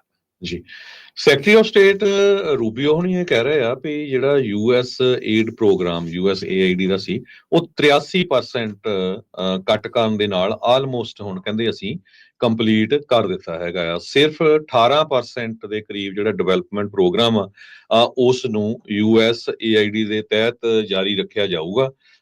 ਉਹ ਵੀ ਉਹਦੇ ਬਾਰੇ ਜਿਹੜੀ ਆ ਕਾਂਗਰਸ ਦੇ ਵਿੱਚ ਡਿਸਕਸ਼ਨ ਹੋਊਗੀ ਵੀ ਉਹਨਾਂ ਨੂੰ ਵੀ ਰੱਖਣਾ ਹੈ ਜਾਂ ਉਹ ਵੀ ਬਾਅਦ ਦੇ ਵਿੱਚ ਬੰਦ ਕਰ ਦੇਣਾ ਹੈਗਾ। ਪ੍ਰੈਜ਼ੀਡੈਂਟ ਡੋਨਲਡ ਟਰੰਪ ਉਹਨਾਂ ਨੇ ਜਨਵਰੀ 20 ਨੂੰ ਇੱਕ ਐਗਜ਼ੀਕਿਊਟਿਵ ਆਰਡਰ ਜਾਰੀ ਕੀਤਾ ਸੀ ਜਿਹਦੇ ਮੁਤਾਬਕ ਜਿੰਨੀ ਵੀ ਬਾਹਰਲੇ ਮੁਲਕਾਂ ਦੇ ਵਿੱਚ ਅਸਿਸਟੈਂਟਸ ਜਾਂਦੀ ਸੀ, ਹੈਲਪ ਜਾਂਦੀ ਸੀ, ਉਸ ਨੂੰ ਰੋਕ ਦਿੱਤਾ ਗਿਆ ਸੀ, ਜੋ ਕਿ ਬਿਲੀਅਨਸ ਆਫ ਡਾਲਰ ਦੇ ਵਿੱਚ ਬਣਦੀ ਆ। ਸੋ ਰੂਬੀਓ ਨੇ ਇਹ ਕਿਹਾ ਵੀ ਕਈ ਵਾਰੀ ਤਾਂ ਇਹ ਜਿਹੜੀ ਏਡ ਜਾਂਦੀ ਸੀ ਉਹ ਸਾਡਾ ਹੀ ਨੁਕਸਾਨ ਕਰਦੀ ਸੀਗੀ। 6200 ਦੇ ਕਰੀਬ ਪ੍ਰੋਗਰਾਮ ਸੀ US ਏਡ ਦੇ, ਜਿਹਦੇ ਚੋਂ 5200 ਟੋਟਲੀ ਐਲੀਮੀਨੇਟ ਕਰ ਦਿੱਤੇ ਗਏ ਹੈਗੇ ਆ। ਹੁਣ ਕਹਿੰਦੇ ਵੀ ਕਾਂਗਰਸ ਦੀ ਸੁਲਾਹ ਦੇ ਨਾਲ 18% ਜਿਹੜੇ ਪ੍ਰੋਗਰਾਮ ਰਹਿੰਦੇ ਆ ਉਹਨਾਂ ਨੂੰ ਚਾਲੂ ਰੱਖਿਆ ਜਾਊਗਾ ਜਾਂ ਉਹਨਾਂ ਚੋਂ ਵੀ ਕੁਝ ਬੰਦ ਕੀਤਾ ਜਾਊਗਾ। ਇਹ ਆਉਣ ਵਾਲੇ ਸਮੇਂ ਦੇ ਵਿੱਚ ਪਤਾ ਲੱਗੂਗਾ। ਜੀ, ਬਿਲਕੁਲ। ਸੋ ਇਹ ਮਾੜੀ ਜਿਹੜੀ ਸਥਿਤੀ ਆ ਉਹ USAID ਦੇ ਉਹ ਤਾਂ ਬੰਦ ਕਰਕੇ ਇਨਫੈਕਟ ਜਿਹੜਾ ਹਰਜੋਤ ਸਿੰਘ ਜੀ ਉਹਨਾਂ ਨੇ ਕਿਹਾ ਵੀ ਇਹ ਜਿਹੜੇ ਸਾਰੀ ਕਾਰਵਾਈ ਆ ਹੁਣ ਸੈਕਟਰੀ ਸਟੇਟ ਆਫਿਸ ਦੇ ਥਰੂ ਹੀ ਜਿਹੜਾ ਉਹ ਕੀਤਾ ਜਾਊਗਾ। ਅਦਾਲਤ ਦੇ ਵਿੱਚ ਬਹੁਤ ਸਾਰੇ ਜਿਹੜੇ ਕੇਸ ਆ ਇਸ ਨੂੰ ਲੈ ਕੇ ਵੀ ਚੱਲ ਰਹੇ ਹੈਗੇ ਆ। ਟਰੰਪ ਇਹ ਨਹੀਂ ਆ ਵੀ ਟਰੰਪ ਹੁਣਾਂ ਨੇ ਜੋ ਕਰ ਰਹੇ ਵੀ ਉਸ ਦੇ ਵਿੱਚ ਉਹਨਾਂ ਨੂੰ ਜਿੱਤਾਂ ਜਿਹੜੀਆਂ ਹਰ ਥਾਂ ਦੇ ਉੱਤੇ ਮਿਲ ਰਹੀਆਂ ਉਹਨਾਂ ਨੂੰ ਹਾਰਾਂ ਦਾ ਵੀ ਸਾਹਮਣਾ ਕਰਨਾ ਪੈ ਰਿਹਾ। ਨੈਸ਼ਨਲ ਲੇਬਰ ਰਿਲੇਸ਼ਨ ਬੋਰਡ ਦੀ ਜਿਹੜੀ ਮੈਂਬਰ ਗਵੈਨ ਵਿਲਕੌਕਸ ਜਿਸ ਨੂੰ ਬਗੈਰ ਕਿਸੇ ਕਹਿ ਲਓ ਵੀ ਕਾਰਨ ਤੋਂ ਅਹੁਦੇ ਤੋਂ ਲਾ ਦਿੱਤਾ ਗਿਆ ਸੀ, ਯੂ ਆਰ ਫਾਇਰਡ, ਚਾਹੇ ਉਹ ਉਹਨਾਂ ਦਾ ਫੇਵਰੇਟ ਡਾਇਲੋਗ ਹੈਗਾ ਟਰੰਪ ਹੁਣਾਂ ਦਾ। ਪਰ ਅਦਾਲਤ ਦੇ ਵਿੱਚ ਜਾਣ ਤੋਂ ਬਾਅਦ ਚ ਅੱਜ ਮੁੜ ਦੁਬਾਰਾ ਉਹ ਹੈੱਡਕੁਆਟਰ ਦੇ ਵਿੱਚ ਕਿਤੇ ਵਾਪਸ ਆਏ ਆ ਤੇ ਫੈਡਰਲ ਜੱਜ ਨੇ ਉਹਨਾਂ ਨੂੰ ਰੀਇਨਸਟੇਟ ਕਰ ਦਿੱਤਾ ਸੀ ਵੀ ਇਦਾਂ ਜਿਹੜਾ ਆ ਉਹ ਧੱਕੇ ਦੇ ਨਾਲ ਕਿਸੇ ਨੂੰ ਜਿਹੜਾ ਉਹ ਲਾਇਆ ਨਹੀਂ ਜਾ ਸਕਦਾ ਹੈਗਾ। ਸੋ ਕਹਿੰਦੇ ਵੀ ਜਿਹੜੀ ਅਬਰਪਟ ਫਾਇਰਿੰਗ ਹੋਈ ਸੀ ਪ੍ਰੈਜ਼ੀਡੈਂਟ ਟਰੰਪ ਦੇ ਦੁਆਰਾ ਜਨਵਰੀ ਦੇ ਵਿੱਚ, ਉਹਨਾਂ ਨੇ ਅੱਜ ਫਿਰ ਮੁੜ ਵਾਪਸੀ ਇਸ ਦੇ ਵਿੱਚ ਕੀਤੀ ਆ। ਇਹ ਇੰਡੀਪੈਂਡੈਂਟ ਰੈਗੂਲੇਟਰੀ ਏਜੰਸੀ ਆ NLRB, ਜਿਸ ਨੂੰ ਇਹ ਜਿਹੜੀ ਇਹਨਾਂ ਦੀ ਕਹਿ ਲਓ ਵੀ ਦਿਸ਼ਾ ਨਿਰਦੇਸ਼ਾਂ ਦੇ ਉੱਤੇ ਚੱਲ ਰਹੀ ਸੀ, ਦੇਖ ਰੇਖ ਦੇ ਵਿੱਚ ਜਿਹੜੀ ਉਹ ਚੱਲ ਰਹੀ। ਜੱਜ ਨੇ ਆਦੇਸ਼ ਦੇ ਦਿੱਤੇ ਸੀਗੇ ਟਰੰਪ ਪ੍ਰਸ਼ਾਸਨ ਨੂੰ ਵੀ ਵਿਲਕੌਕਸ ਉਹਨਾਂ ਨੂੰ ਮੁੜ ਦੁਬਾਰਾ ਉਸੇ ਹੀ ਅਹੁਦੇ ਦੇ ਉੱਤੇ ਜਿਹੜਾ ਉਹ ਲਾਇਆ ਜਾਵੇ। ਸੋ ਟਰੰਪ ਹੁਣੀ ਫੈਡਰਲ ਜਿਹੜੀ ਵਰਕਫੋਰਸ ਆ ਉਸ ਦੇ ਵਿੱਚ ਵੱਡੀਆਂ ਜਿਹੜੀਆਂ ਚੇਂਜਿਸ ਆ ਉਹ ਕਰ ਰਹੇ ਹੈਗੇ ਆ। ਕਈਆਂ ਨੇ ਜੱਜ ਨੇ ਤਾਂ ਇੱਥੋਂ ਤੱਕ ਵੀ ਜਿਹੜਾ ਉਹ ਕਿਹਾ ਵੀ American president is not a king, not even an elected one. His power to remove federal officer and honest civil servants like plaintiff is not absolute. ਸੋ ਇਹ ਰਾਜਾ ਨਹੀਂ ਆ ਕਹਿੰਦੇ ਵੀ ਟਰੰਪ ਵੀ ਆਪਣੀ ਜਿਹੜੀ ਮਨਮਰਜ਼ੀਆਂ ਜਿਹੜੀਆਂ ਆ ਜਿੱਥੇ ਜੀ ਕਰਦਾ ਉਹ ਕਰੂਗਾ। ਸੋ ਚੈਕਸ ਐਂਡ ਬੈਲੈਂਸਿਸ ਜਿਹੜੇ ਆ ਉਹ ਲੱਗੇ ਹੋਏ ਆ। ਸੋ ਟਰੰਪ ਹੁਣਾਂ ਦੇ ਨੂੰ ਲੈ ਕੇ ਜੱਜ ਦੇ ਦੁਆਰਾ ਇਸ ਤਰੀਕੇ ਦੇ ਨਾਲ ਫੈਸਲੇ ਦੇ ਵਿੱਚ ਲਿਖੇ ਜਾਣ ਦੇ ਨਾਲ ਕਈ ਜਿਹੜੀਆਂ ਚੀਜ਼ਾਂ ਹੋਰ ਉੱਭਰ ਕੇ ਜਿਹੜੀਆਂ ਉਹ ਸਾਹਮਣੇ ਆਈਆਂ ਨੇ। ਅੱਜ ਨਿਊਯਾਰਕ ਸਿਟੀ ਦਾ ਜਿਹੜਾ ਫੈਡਰਲ ਪਲਾਜ਼ਾ ਹੈ ਉੱਥੇ ਬਹੁਤ ਵੱਡਾ ਪ੍ਰੋਟੈਸਟ ਹੋ ਰਿਹਾ ਹੈ ਕਿਉਂਕਿ ਵੀਕਐਂਡ ਦੇ ਦੌਰਾਨ ਕੋਲੰਬੀਆ ਯੂਨੀਵਰਸਿਟੀ ਦਾ ਇੱਕ ਗ੍ਰੈਜੂਏਟ ਲੈਵਲ ਦਾ ਜਿਹੜਾ ਸਟੂਡੈਂਟ ਹੈ ਮਹਿਮੂਦ ਖਲੀਲ, ਉਹਨੂੰ ਆਈਸ ਵੱਲੋਂ ਅਰੈਸਟ ਕਰ ਲਿਆ ਸੀ। ਯੂਨੀਵਰਸਿਟੀ ਦੇ ਅੰਦਰ ਹੀ ਯੂਨੀਵਰਸਿਟੀ ਦੀਆਂ ਅਪਾਰਟਮੈਂਟਾਂ ਵਿੱਚ ਉਹ ਰਹਿੰਦਾ ਸੀ। ਉਹਦੇ ਉੱਤੇ ਇਹ ਚਾਰਜਸ ਲਾਏ ਗਏ ਆ ਕਿ ਜਦੋਂ ਪ੍ਰੋ ਪਾਲਸਤੀਨੀਅਨ ਪ੍ਰੋਟੈਸਟ ਹੋਏ ਸੀ ਉਹ ਉਹਨਾਂ ਨੂੰ ਆਰਗੇਨਾਈਜ਼ ਕਰ ਰਿਹਾ ਸੀ, ਉਹਨਾਂ ਦਾ ਮੇਨ ਲੀਡਰ ਸੀ। ਪਿਛਲੇ ਦਿਨਾਂ 'ਚ ਪ੍ਰੈਜ਼ੀਡੈਂਟ ਟਰੰਪ ਉਹਨਾਂ ਨੇ ਇਹ ਕਿਹਾ ਸੀ ਵੀ ਜਿਹੜੇ ਯੂਨੀਵਰਸਿਟੀ ਦੇ ਵਿੱਚ ਪ੍ਰੋਟੈਸਟ ਹੁੰਦੇ ਆ ਉਹ ਬੰਦ ਹੋਣੇ ਚਾਹੀਦੇ ਆ, ਮੂੰਹ ਉਹਨਾਂ ਦੇ ਲੁਕੇ ਨਹੀਂ ਹੋਣੇ ਚਾਹੀਦੇ ਹੈਗੇ, ਤੇ ਜੇ ਕਿਸੇ ਨੂੰ ਇਨਸਲਟ ਕਰਨ ਵਾਲੇ ਆ ਉਹਨਾਂ ਨੂੰ ਅਰੈਸਟ ਵੀ ਕੀਤਾ ਜਾਊਗਾ ਤੇ ਉਹਨਾਂ ਦੇ ਵੀਜ਼ੇ ਵੀ ਰਿਵੋਕ ਕੀਤੇ ਜਾਊਗੇ। ਜਦੋਂ ਜਿਹੜਾ ਖਲੀਲ ਆ ਉਸ ਦੇ ਅਟਾਰਨੀ ਨੇ ਆਈਸ ਵਾਲਿਆਂ ਨੂੰ ਪੁੱਛਿਆ ਵੀ ਭਾਈ ਕਿਸ ਬੇਸ ਦੇ ਉੱਤੇ ਤੁਸੀਂ ਅਰੈਸਟ ਕੀਤਾ, ਕਹਿੰਦੇ ਜੀ ਇਹਦਾ ਸਟੂਡੈਂਟ ਵੀਜ਼ਾ ਕੈਂਸਲ ਕਰ ਦਿੱਤਾ ਗਿਆ ਹੈਗਾ। ਉਹ ਕਹਿੰਦੇ ਵੀ ਇਹ ਤਾਂ ਗ੍ਰੀਨ ਕਾਰਡ ਹੋਲਡਰ ਆ, ਇਹਦੀ ਵਾਈਫ US ਸਿਟੀਜ਼ਨ ਆ, ਉਹ ਕਹਿੰਦੇ ਇਹਦਾ ਗ੍ਰੀਨ ਕਾਰਡ ਵੀ ਕੈਂਸਲ ਕਰ ਦਿੱਤਾ ਗਿਆ। ਕਹਿੰਦੇ ਸਿੱਧਾ ਜਵਾਬ ਇਹ ਸੀ। ਸੋ ਇੰਨੀ ਜ਼ਿਆਦਾ ਜਲਦੀ ਚ non profit organisation action network ਨੇ ਇੱਕ ਪਟੀਸ਼ਨ ਸਾਈਨ ਕੀਤੀ। 9 ਲੱਖ ਦੇ ਕਰੀਬ ਲੈਟਰਸ ਆਲਰੇਡੀ ਜਾਰੀ ਹੋ ਚੁੱਕੇ ਹੈਗੇ ਆ। ਯੂਨੀਵਰਸਿਟੀ ਦੇ ਜਿਹੜੇ ਆਫੀਸਰਸ ਆ, ਪ੍ਰੋਫੈਸਰਸ ਆ, ਉਹ ਕਹਿੰਦੇ ਵੀ ਅਸੀਂ ਇੱਕ ਪ੍ਰੈਸ ਕਾਨਫਰੰਸ ਕਰਨ ਜਾ ਰਹੇ ਹੈਗੇ ਆ। ਇਹ ਸ਼ਰੇਆਮ ਧੱਕਾ ਆ। ਯੂਨੀਵਰਸਿਟੀ ਦੇ ਵਿੱਚ ਆਈਸ ਆ ਕੇ ਲੋਕਾਂ ਨੂੰ ਅਰੈਸਟ ਨਹੀਂ ਕਰ ਸਕਦੀ, ਤੇ ਫਰੀडम ਆਫ ਸਪੀਚ ਹੈਗੀ ਆ। ਹਾਂ, ਜੇ ਕੋਈ ਵਾਇਲੈਂਸ ਦੀ ਗੱਲ ਕਰਦਾ ਫਿਰ ਤੁਸੀਂ ਉਸ ਨੂੰ ਅਰੈਸਟ ਕਰ ਸਕਦੇ ਹੈਗੇ ਆ। ਮੁਰਾਦ ਆਵਦੇ ਇੱਕ ਪ੍ਰੈਜ਼ੀਡੈਂਟ ਹੈਗੇ, CEO ਨਿਊਯਾਰਕ ਇਮੀਗ੍ਰੇਸ਼ਨ ਕੋਲੀਸ਼ਨ ਦੇ, ਉਹਨਾਂ ਨੇ ਕਿਹਾ ਵੀ ਟੋਟਲੀ ਅਨਕਨਸਟੀਟਿਊਸ਼ਨਲ ਐਕਟ ਇਹ ਡਿਪਾਰਟਮੈਂਟ ਆਫ ਹੋਮਲੈਂਡ ਸਿਕਿਉਰਿਟੀ ਵੱਲੋਂ ਕੀਤਾ ਗਿਆ ਆ। ਨਿਊਯਾਰਕ ਦੀ ਸਿਵਲ ਲਿਬਰਟੀ ਯੂਨੀਅਨ ਨੇ ਇਹ ਕਿਹਾ ਵੀ ਇੱਕ ਤਰ੍ਹਾਂ ਦੇ ਨਾਲ ਫਸਟ ਅਮੈਂਡਮੈਂਟ ਰਾਈਟਸ ਦੇ ਉੱਤੇ ਬਹੁਤ ਵੱਡਾ ਇਹ ਅਟੈਕ ਹੈਗਾ ਆ। ਜੀ, ਹਰਜੋਤ ਸਿੰਘ ਜੀ, ਇਸ ਤੋਂ ਪਹਿਲਾਂ ਯਾਦ ਹੋਣਾ UCLA ਦੀ ਜਿਹੜੀ ਇੱਕ ਸਟੂਡੈਂਟ ਸੀ ਜਿਹਨੇ ਇੱਥੇ ਆਰਗੇਨਾਈਜ਼ ਕੀਤੇ ਸੀ, ਉਹਨੂੰ ਵੀ ਉਹ ਚਾਈਨੀਜ਼ ਮੂਲ ਦੀ ਸੀਗੀ, ਉਸ ਨੂੰ ਵੀ ਡਿਟੇਨ ਕਰਕੇ ਲੈ ਗਏ ਸੀ ਤੇ ਉਹਦਾ ਵੀ ਜਿਹੜਾ ਸਟੂਡੈਂਟ ਵੀਜ਼ਾ ਇਸ ਤਰੀਕੇ ਦੇ ਨਾਲ ਰੱਦ ਕਰਨ ਦੀ ਗੱਲ ਜਿਹੜੀ ਉਹ ਆਖੀ ਸੀ। ਹੁਣ ਇਹ ਕਹਿੰਦੇ ਵੀ ਇਲੀਗਲ ਪ੍ਰੋਟੈਸਟ ਦੇ ਉੱਤੇ ਉਲਟ ਜਿਹੜਾ ਉਹ ਜਾਣਾ ਆ। ਇਹ ਹੁਣ ਇਲੀਗਲ ਪ੍ਰੋਟੈਸਟ ਦਾ ਮਤਲਬ ਜਿਹੜਾ ਉਹ ਕੀ ਬਣਦਾ ਆ, ਇਹ ਹੁਣ ਕਈ ਜਾਣੇ ਕਹਿੰਦੇ ਵੀ ਜਿਹੜਾ ਕੱਲਾ ਸਿਟੀਜ਼ਨ ਆ ਉਹੀ ਸਿਰਫ ਪ੍ਰੋਟੈਸਟ ਕਰ ਸਕਦਾ ਆ।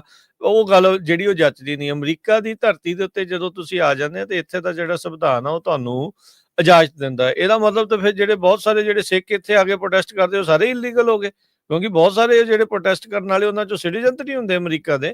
ਉਹ ਆ ਕੇ ਜਿਹੜੇ ਪ੍ਰੋਟੈਸਟ ਜਿਹੜੇ ਉਹ ਕਰਦੇ। ਹਾਂ, ਵਾਇਲੈਂਟ ਜਿੱਥੇ ਗੱਲ ਆਉਂਦੀ ਆ ਕਿਸੇ ਨੂੰ ਮਾਰਨ ਦੀ ਗੱਲ ਕਰਦੇ ਆ, ਕਿਸੇ ਨਾਲ ਤੁਸੀਂ ਧੱਕਾ ਮੁੱਕੀ ਕਰਦੇ ਆ, ਕਿਸੇ ਨੂੰ ਕੁੱਟਮਾਰ ਕਰਦੇ ਆ, ਕਿਸੇ ਦੀ ਜਿਹੜੀ ਪ੍ਰਾਪਰਟੀ ਨੂੰ ਨੁਕਸਾਨ ਪਹੁੰਚਾਉਂਦੇ ਆ, ਉਹ ਟੋਟਲੀ ਗਲਤ ਆ। ਉਹ ਚੀਜ਼ ਜਿਹੜੀ ਉਹ ਇਲੀਗਲ ਆ, ਉਹ ਨਾ ਹੋਣੀ ਚਾਹੀਦੀ ਹੈ ਤੇ ਨਾ ਹੀ ਜਿਹੜੀ ਉਹ ਬਖਸ਼ਣੀ ਵੀ ਜਿਹੜੀ ਉਹ ਚਾਹੀਦੀ ਆ। ਅਦਰਵਾਈਜ਼ ਇਹ ਕੰਮ ਫਿਰ ਕਿਤੇ ਦਾ ਕਿਤੇ ਜਿਹੜਾ ਉਹ ਪਹੁੰਚ ਜਾਂਦਾ ਹੈ। ਸੋ ਇਹ ਚੀਜ਼ਾਂ ਜਿਹੜੀਆਂ ਜ਼ਰੂਰ ਧਿਆਨ ਜਿਹੜੀਆਂ ਉਹ ਮੰਗਦੀਆਂ ਆ ਵੀ ਕੀ ਤੁਹਾਡੀ ਅਮਰੀਕਾ ਦੀ ਪਾਲਿਸੀ ਦੇ ਨਾਲ ਜੇ ਉਹ ਮੇਚ ਨਹੀਂ ਜਾਂਦੀ ਗੱਲ, ਤਾਂ ਉਸ ਦੇ ਉਲਟ ਪ੍ਰੋਟੈਸਟ ਕਰਨ ਵਾਲਿਆਂ ਨੂੰ ਤੁਸੀਂ ਇਸ ਤਰੀਕੇ ਨਾਲ ਕਰੋਗੇ। ਇਸ ਹਿਸਾਬ ਦੇ ਨਾਲ ਤਾਂ ਹਰਜੋਤ ਸਿੰਘ ਜੀ, ਜਦੋਂ ਵੀਅਤਨਾਮ ਵਾਰ ਦੇ ਉਲਟ ਪ੍ਰੋਟੈਸਟ ਇੱਥੇ ਹੁੰਦੇ ਸੀ, ਵਾਰਸ ਦੇ ਉਲਟ ਕਿੰਨੇ ਪ੍ਰੋਟੈਸਟ ਹੁੰਦੇ, ਕਾਲਜਾਂ ਤੋਂ ਹੀ ਕੰਮ ਸ਼ੁਰੂ ਹੁੰਦਾ ਆ। ਇਹ ਸਭ ਨੂੰ ਹੀ ਪਤਾ ਵੀ ਐਕਟਿਵਿਜ਼ਮ ਜਿਹੜਾ ਉਹ ਇਸੇ ਦੌਰ ਦੇ ਵਿੱਚ, ਇਸੇ ਉਮਰ ਦੇ ਵਿੱਚ ਹੀ ਅੱਗ ਜਿਹੜਾ ਖੂਨ ਜਿਹੜਾ ਅੱਗ ਬਬੂਲਾ ਹੋਇਆ ਹੁੰਦਾ ਆ, ਉਹ ਜਿਹੜਾ ਉਹ ਕਹਿ ਲਓ ਵੀ ਉਬਲਦਾ ਆ। ਤੇ ਜੇ ਇੱਥੇ ਤੁਸੀਂ ਇਸ ਤਰੀਕੇ ਦੇ ਨਾਲ ਰੋਕਾਂ ਲਾਉਣ ਲੱਗ ਗਏ ਤਾਂ ਜਿਹੜਾ ਕਹਿ ਲਓ ਵੀ ਇੱਥੇ ਵੀ ਉਹੀ ਹਾਲਾਤ ਹੋਊਗੀ ਵੀ 144 ਲਾ ਦਿਓ, ਆਪਾਂ ਕਿਸੇ ਨੂੰ ਜਿਹੜਾ ਉਹ ਕੁਛ ਕਰਨ ਨਹੀਂ ਦੇਣਾ। ਜੇ ਤਾਂ ਤੁਹਾਡੇ ਹੱਕ ਦੀ ਗੱਲ ਹੋਵੇ ਫਿਰ ਤਾਂ ਵੈਲ ਐਂਡ ਗੁੱਡ, ਜੇ ਤੁਹਾਡੇ ਉਲਟ ਜਾ ਰਹੀ ਗੱਲ ਤਾਂ ਫਿਰ ਕਹਿੰਦੇ ਵੀ ਅਸੀਂ ਕਿਸੇ ਨੂੰ ਪ੍ਰੋਟੈਸਟ ਨਹੀਂ ਕਰਨ ਦੇਣਾ। ਸੋ ਹੁਣ ਖਾਲਿਲ ਦਾ ਮਾਮਲਾ ਜਿਹੜਾ ਆ ਉਹ ਖਾਸਾ ਜ਼ਿਆਦਾ ਇਸ ਟਾਈਮ ਵਧਿਆ ਪਿਆ ਹੈਗਾ ਆ। ਆਪ ਤਾਂ ਜਿਹੜੇ ਜਨਵਰੀ 6 ਵਾਲੇ ਇੰਸਰੈਕਸ਼ਨ 'ਚ ਇਨਵੋਲਵ ਸੀ, ਉਹ ਪ੍ਰੈਜ਼ੀਡੈਂਟ ਟਰੰਪ ਨੇ ਸਾਰਿਆਂ ਨੂੰ ਮਾਫ ਕਰ ਦਿੱਤਾ। ਉਹ ਠੀਕ ਸੀਗੇ, ਉਹ ਜਿਨ੍ਹਾਂ ਨੇ ਪੁਲਿਸ ਵਾਲੇ ਵੀ ਮਾਰਤੇ, ਪੁਲਿਸ ਵਾਲੇ ਕੁੱਟੇ ਵੀ, ਉਹ ਕਹਿੰਦੇ ਵੀ ਠੀਕ ਆ। ਤੇ ਇਹ ਕਹਿੰਦੇ ਵੀ ਨਹੀਂ, ਤੁਸੀਂ ਪ੍ਰੋਟੈਸਟ ਵੀ ਨਹੀਂ ਕਰ ਸਕਦੇ। ਇਸ ਤਰੀਕੇ ਦੇ ਨਾਲ ਬੈਲੈਂਸ ਜਿਹਾ ਬਣਾ ਕੇ ਰੱਖਣ ਦੀ ਲੋੜ ਆ। ਜੇ ਉਹਨਾਂ ਨੂੰ ਮਾਫ ਕੀਤਾ ਤੇ ਇਹਨਾਂ ਨੂੰ ਵੀ ਮਾੜੀ ਮਾੜੀ ਖੁੱਲ੍ਹ ਜਿਹੜੀ ਉਹ ਦੇਣੀ ਚਾਹੀਦੀ ਆ। ਤੇ ਜਾਂਦੇ ਜਾਂਦੇ ਕੈਲੀਫੋਰਨੀਆ ਦੇ ਏਰੀਏ ਦੇ ਗੁਰਦੁਆਰਾ ਸਾਹਿਬ ਫਰੀਮਾਉਂਟ ਦੇ ਵਿੱਚ ਕੱਲ ਇਲੈਕਸ਼ਨ ਸੀਗੀ, ਤੇ ਬਹੁਤ ਹੀ ਸ਼ਾਂਤੀ ਦੇ ਨਾਲ ਇਲੈਕਸ਼ਨ ਜਿਹੜੀ ਕੰਪਲੀਟ ਹੋਈ। ਕਿਸੇ ਤਰ੍ਹਾਂ ਦਾ ਵੀ ਕੋਈ ਲੜਾਈ ਝਗੜਾ ਨਹੀਂ ਹੋਇਆ ਹੈਗਾ। ਤੇ ਸਿੱਖ ਪੰਚਾਇਤ ਦੇ ਜਿਹੜੇ 5 ਕੈਂਡੀਡੇਟ ਆ ਉਹ ਜਿੱਤ ਗਏ ਹੈਗੇ ਆ। ਅਸ਼ਮੀਤ ਸਿੰਘ ਉਹਨਾਂ ਨੂੰ 2385 ਵੋਟਾਂ ਪਈਆਂ, ਅਮਰਤਪਾਲ ਸਿੰਘ ਨੂੰ 2382, ਸੁਰਿੰਦਰਜੀਤ ਕੌਰ 2376, ਜਸਵੰਤ ਸਿੰਘ 2314, ਜਸਦੇਵ ਸਿੰਘ 2310। ਤੇ ਜਿਹੜੇ ਬੇਰੀਆ ਸਿੱਖ ਸੰਗਤ ਦੇ ਮੈਂਬਰ ਸੀਗੇ, ਅਕਾਲਜੋਤ ਸਿੰਘ ਚੀਮਾ ਉਹਨਾਂ ਨੂੰ 1696, ਹਰਪ੍ਰੀਤ ਸਿੰਘ ਉਹਨਾਂ ਨੂੰ 1669, ਕਰਨ ਸਿੰਘ ਉਹਨਾਂ ਨੂੰ 1665, ਗੁਰਦਾਵਰ ਸਿੰਘ ਉਹਨਾਂ ਨੂੰ 1609, ਕੁਲਜੀਤ ਸਿੰਘ ਉਹਨਾਂ ਨੂੰ 1595। ਸੋ ਇਹ ਬਹੁਤ ਵਧੀਆ ਗੱਲ ਹੈਗੀ ਆ, ਬੜੀ ਸ਼ਾਂਤੀ ਦੇ ਨਾਲ ਇਲੈਕਸ਼ਨ ਕੰਪਲੀਟ ਹੋ ਗਈਆਂ। ਇਸ ਵਾਰੀ ਇਹ ਦੇਖਿਆ ਵੀ ਮੇਨ ਮੁੱਦਾ ਹਿੰਦੂ ਅਮਰੀਕਨ ਫਾਊਂਡੇਸ਼ਨ ਨੂੰ ਲੈ ਕੇ ਬਣਿਆ ਹੋਇਆ ਸੀ ਵੀ ਜਿਹੜੀ ਮੌਜੂਦਾ ਪੰਚਾਇਤ ਆ ਉਹਨਾਂ ਨੇ ਕੇਸ ਨਹੀਂ ਕੀਤੇ ਉਹਦੇ ਉੱਤੇ। ਪਰ ਆਪਾਂ ਦੇਖਿਆ ਵੀ ਇਸ ਇਲੈਕਸ਼ਨ ਦੇ ਦੌਰਾਨ ਮੈਂ ਜਿੰਨੇ ਵੀ, ਕਿਉਂਕਿ ਆਪਣੇ ਪੰਜਾਬੀ ਰੇਡੀਓ ਯੂਐਸਏ ਨੂੰ ਪੂਰੇ ਵਰਲਡ 'ਚ ਲੋਕ ਸੁਣ ਰਹੇ ਹੈਗੇ ਆ, ਪੂਰੇ ਅਮਰੀਕਾ ਸੁਣ ਰਿਹਾ, ਕਈ ਵਾਰੀ ਲੋਕਲ ਪਤਾ ਨਹੀਂ ਹੁੰਦਾ। ਜਿਹੜਾ ਫਰੀਮਾਉਂਟ ਗੁਰਦੁਆਰਾ ਸਾਹਿਬ ਆ, ਉਹ ਜਿੱਥੇ ਵੀ ਕਿਤੇ ਸਿੱਖਾਂ ਦੇ ਧੱਕਾ ਹੁੰਦਾ, ਉੱਥੇ ਜਿਹੜੀ ਮਰਜ਼ੀ ਕਮੇਟੀ ਹੋਵੇ ਹਮੇਸ਼ਾ ਉਹਦੇ ਹੱਕ ਦੇ ਵਿੱਚ ਖੜਦੀ ਹੈਗੀ ਆ। ਇਸ ਇਲੈਕਸ਼ਨ ਦੇ ਵਿੱਚ ਇਕੱਲਾ ਫਰੀਮਾਉਂਟ ਗੁਰੂ ਘਰ ਨਹੀਂ, ਬਾਕੀ ਜਿਹੜੇ ਸੈਨੋ ਦੇ ਗੁਰੂ ਘਰ ਤੋਂ ਵੀ ਇੱਥੇ ਦੇ ਪ੍ਰਬੰਧਕ ਹੋਰ ਜਿਹੜੇ ਮੈਂਬਰਸ ਆ ਉਹ ਵੀ ਵੋਟਾਂ ਪਾਉਣ ਪਹੁੰਚੇ ਹੋਏ ਸੀ। ਸੈਂਤਾ ਕਲਾਰਾ 'ਚ ਗੁਰੂ ਘਰ ਹੈਗਾ, ਮਿਲਪੀਟਸ ਦੇ ਵਿੱਚ 2 ਗੁਰੂ ਘਰ ਆ, ਹੇਵਰਡ ਦੇ ਵਿੱਚ ਗੁਰੂ ਘਰ ਆ, ਐਲ ਸਵਰੰਟੇ 'ਚ ਗੁਰੂ ਘਰ ਹੈਗਾ, ਇਸੇ ਤਰ੍ਹਾਂ ਯੂਨੀਅਨ ਸਿਟੀ 'ਚ ਗੁਰੂ ਘਰ ਆ, ਪਿਟਸਬਰਗ ਦੇ ਵਿੱਚ ਬੇ ਪੁਆਇੰਟ 'ਚ ਗੁਰੂ ਘਰ ਆ। ਲਗਭਗ ਇਹ ਸਾਰੇ ਗੁਰੂ ਘਰਾਂ ਦੇ ਜਿਹੜੇ ਮੈਂਬਰ ਆ ਉਹ ਜਾਂ ਉਹ ਅਗਰ ਜੇ ਉਹ ਫਰੀਮਾਉਂਟ ਗੁਰਦੁਆਰਾ ਸਾਹਿਬ 'ਚ ਨਹੀਂ ਵੋਟ ਬਣਾਈ, ਉਹ ਵੋਟ ਪਾ ਸਕਦੇ ਆ। ਸੋ ਹੁਣ ਅਸੀਂ ਪੰਜਾਬੀ ਰੇਡੀਓ ਯੂਐਸਏ ਵੱਲੋਂ ਸਾਰਿਆਂ ਨੂੰ ਬੇਨਤੀ ਕਰਦੇ ਆ ਭਾਈ, ਜੋ ਮੌਜੂਦਾ ਕਮੇਟੀ ਜਿੱਤੀ ਹੈਗੀ ਆ ਉਹਨਾਂ ਨਾਲ ਮਿਲ ਕੇ ਜਿੰਨੇ ਵੀ ਆਲੇ ਦੁਆਲੇ ਦੇ ਗੁਰੂ ਘਰ ਜਿਨ੍ਹਾਂ ਦੇ ਨਾਂ ਲਏ ਹੈਗੇ ਆ, ਹੁਣ ਇਕੱਠੇ ਹੋ ਕੇ ਇਹ ਐਕਸ਼ਨ ਲਓ ਵੀ ਜੋ ਹਿੰਦੂ ਅਮਰੀਕਨ ਫਾਊਂਡੇਸ਼ਨ ਨੇ ਫਰੀਮਾਉਂਟ ਗੁਰੂ ਘਰ ਨੂੰ ਬਦਨਾਮ ਕਰਨ ਦੀ ਕੋਸ਼ਿਸ਼ ਕੀਤੀ ਸੀ। ਕੱਲਾ ਗੁਰੂ ਘਰ ਤਾਂ ਸਾਰਿਆਂ ਦਾ ਸਾਂਝਾ ਹੁੰਦਾ, ਚਾਹੇ ਕੋਈ ਵੋਟ ਪਾਉਂਦਾ ਨਹੀਂ ਪਾਉਂਦਾ, ਜਿਹੜਾ ਵੀ ਗੁਰੂ 'ਚ ਯਕੀਨ ਰੱਖਦਾ ਹੈਗਾ। ਸੋ ਸਾਰੇ ਰਲ ਕੇ ਹੁਣ ਐਕਸ਼ਨ ਲੈਣਾ ਚਾਹੀਦਾ ਹੈਗਾ, ਕਿਉਂਕਿ ਹੁਣ ਇਲੈਕਸ਼ਨ ਵਾਲਾ ਸਮਾਂ ਖਤਮ ਹੋ ਗਿਆ। ਇਸ ਵਾਰੀ ਅਸੀਂ ਵੀ ਟਰਾਈ ਕੀਤੀ ਵੀ ਕਿਸੇ ਤਰ੍ਹਾਂ ਦੀ ਕੋਈ ਜਿਹੜਾ ਪ੍ਰਚਾਰ ਵਗੈਰਾ ਆ ਆਪਾਂ ਰੇਡੀਓ ਤੇ ਨਾ ਕੀਤਾ ਜਾਵੇ, ਤਾਂ ਕਿ ਸੁਖਾਵਾਂ ਮਾਹੌਲ ਜਿਹੜਾ ਬਣਿਆ ਰਹੇ। ਸੋ ਸਾਰਿਆਂ ਨੂੰ, ਜਿੱਤਣ ਵਾਲਿਆਂ ਨੂੰ ਵੀ ਬਹੁਤ ਬਹੁਤ ਵਧਾਈ, ਤੇ ਜਿਨ੍ਹਾਂ ਦੀਆਂ ਘੱਟ ਵੋਟਾਂ ਆਈਆਂ ਉਹਨਾਂ ਨੂੰ ਵੀ ਬਹੁਤ ਵਧਾਈ, ਕਿਉਂਕਿ ਬੜੀ ਸ਼ਾਂਤੀ ਦੇ ਨਾਲ ਭਰਾਵਾਂ ਵਾਂਗ ਸਾਰੇ ਰਹੇ ਹੈਗੇ ਆ। ਪਰ ਇਸ ਇਸ਼ੂ ਦੇ ਉੱਤੇ ਜ਼ਰੂਰ ਆਪਾਂ ਬੇਨਤੀ ਕਰਦੇ ਹਾਂ ਸਾਰਿਆਂ ਨੂੰ ਰਲ ਕੇ ਵਧੀਆ ਵਕੀਲਾਂ ਦੀ ਟੀਮ ਹਾਇਰ ਕਰਕੇ ਐਕਸ਼ਨ ਲੈਣਾ ਚਾਹੀਦਾ, ਤਾਂ ਕਿ ਆਉਣ ਵਾਲੇ ਸਮੇਂ 'ਚ ਕੋਈ ਵੀ ਕਿਸੇ ਵੀ ਗੁਰੂ ਘਰ ਦੇ ਅਗੇਂਸਟ ਇਦਾਂ ਦੀਆਂ ਸਟੇਟਮੈਂਟਸ ਜਾਰੀ ਨਾ ਕਰ ਸਕਣ। ਬਿਲਕੁਲ ਜੀ। ਸੋ ਇੱਕ ਦੇਖੋ ਜੀ, ਇਸ ਚੀਜ਼ ਦੇ ਵਿੱਚ ਸਾਂਝ ਤਾਂ ਜਿਹੜੀ ਆਪਾਂ ਨੂੰ ਸਾਰਿਆਂ ਨੂੰ ਪਾਉਣੀ ਪੈਣੀ ਆ।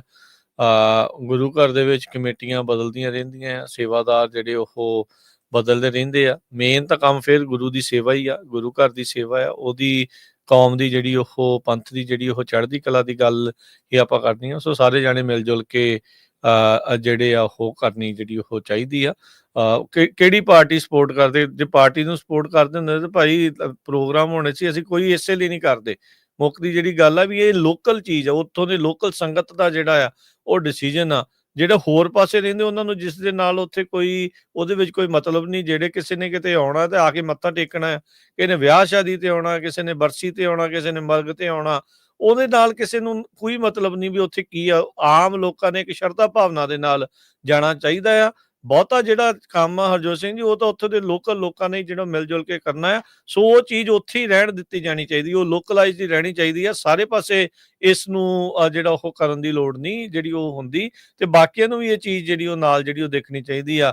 ਸਭ ਨੂੰ ਪਤਾ ਵੀ ਜਦੋਂ ਇਲੈਕਸ਼ਨਾਂ ਹੁੰਦੀਆਂ ਫਿਰ ਕੂੜ ਪ੍ਰਚਾਰ ਵੀ ਹਰ ਤਰੀਕੇ ਦਾ ਜਿਹੜਾ ਕੋਈ ਵੀ ਕੁਛ ਵੀ ਜਿਹੜਾ ਉਹ ਕਹਿੰਦਾ ਰਹਿੰਦਾ, ਉਹ ਤੋਂ ਗੁਰੇਜ਼ ਕਰਨ ਦੀ ਜਿਹੜੀ ਉਹ ਜ਼ਰੂਰਤ ਹੁੰਦੀ ਆ। ਮਿਲ ਜੁਲ ਕੇ ਗਾਂ ਜਿਹੜੀ ਉਹ ਵਧਣ ਵਾਲੀ ਜਿਹੜੀ ਉਹ ਗੱਲ ਕਰਨੀ ਚਾਹੀਦੀ ਆ। ਕਿਹੜੀ ਪਾਰਟੀ ਨੂੰ ਸਪੋਰਟ ਕਰਦਾ, ਕਿਹੜੀ ਨੂੰ ਨਹੀਂ ਕਰਦਾ, ਇੱਥੇ ਕੋਈ ਜਿਹੜਾ ਇਸ ਚੀਜ਼ ਦੇ ਵਿੱਚ ਰੇਹੜੀ ਦੇ ਉੱਤੇ ਉਹਦਾ ਕੋਈ ਮਤਲਬ ਵੀ ਨਹੀਂ ਬਣਦਾ ਹੈਗਾ। ਹਾਂ, ਇੰਨਾ ਜ਼ਰੂਰ ਦੱਸ ਦਈਏ, ਨਾ ਤਾਂ ਰਾਜਕਨਵੀਰ ਸਿੰਘ ਨੇ ਵੋਟ ਪਾਈ ਆ ਤੇ ਨਾ ਮੈਂ ਵੋਟ ਪਾਈ ਆ। ਸੋ ਏਦਾਂ ਦੇ ਕਮੈਂਟ ਕਰਨਾ ਕੋਈ ਫਾਇਦਾ ਨਹੀਂ ਹੁੰਦਾ। ਪਰ ਆਪਾਂ ਕੌਮ ਦੀ ਗੱਲ ਕਰਦੇ ਆ, ਕੌਮ ਵੱਡੇ ਲੈਵਲ ਤੇ ਗੱਲ ਕਰਦੇ ਆ। ਸੋ ਸਾਰੇ ਰਲ ਮਿਲ ਕੇ ਆਪਾਂ ਤਾਂ ਸੁਜੈਸ਼ਨ ਹੀ ਦੇ ਸਕਦੇ ਆ ਵੀ ਸਾਨੂੰ ਇਸ ਇਸ਼ੂ ਤੇ ਕੰਮ ਕਰਨਾ ਚਾਹੀਦਾ। ਬਾਕੀ ਮੀਡੀਆ ਤੁਹਾਡੇ ਕੋਲ ਆ। ਹਾਂ, ਕੋਈ ਮੀਟਿੰਗ ਹੋਊਗੀ, ਕਿਸੇ ਤਰ੍ਹਾਂ ਦਾ ਇਕੱਠ ਕਰਨਾ ਆ, ਕੋਈ ਅਨਾਉਂਸਮੈਂਟ ਕਰਨੀ ਆ, ਉਹ ਬਿਲਕੁਲ ਆਪਾਂ ਕਰਾਂਗੇ। ਉਹ ਜ਼ਰੂਰ ਤੁਸੀਂ ਪੰਜਾਬੀ ਰੇਡੀਓ USA ਕੋਈ ਵੀ ਕਾਲ ਕਰਕੇ ਸਾਡੇ ਨਾਲ ਸਾਂਝੀ ਕਰ ਸਕਦਾ ਜੀ। ਹੁਣ ਲੈਂਦੇ ਹਾਂ ਜੀ ਇਜਾਜ਼ਤ। ਪ੍ਰੋਗਰਾਮ ਦਾ ਸਮਾਂ ਜਿਹੜਾ ਇੱਥੇ ਹੁਣ ਸਮਾਪਤ। ਮਿਲਦੇ ਹਾਂ ਅਗਲੀ ਵਾਰੀ। ਸਭ ਨੂੰ ਪਿਆਰ ਭਰੀ ਸਤਿ ਸ੍ਰੀ ਅਕਾਲ।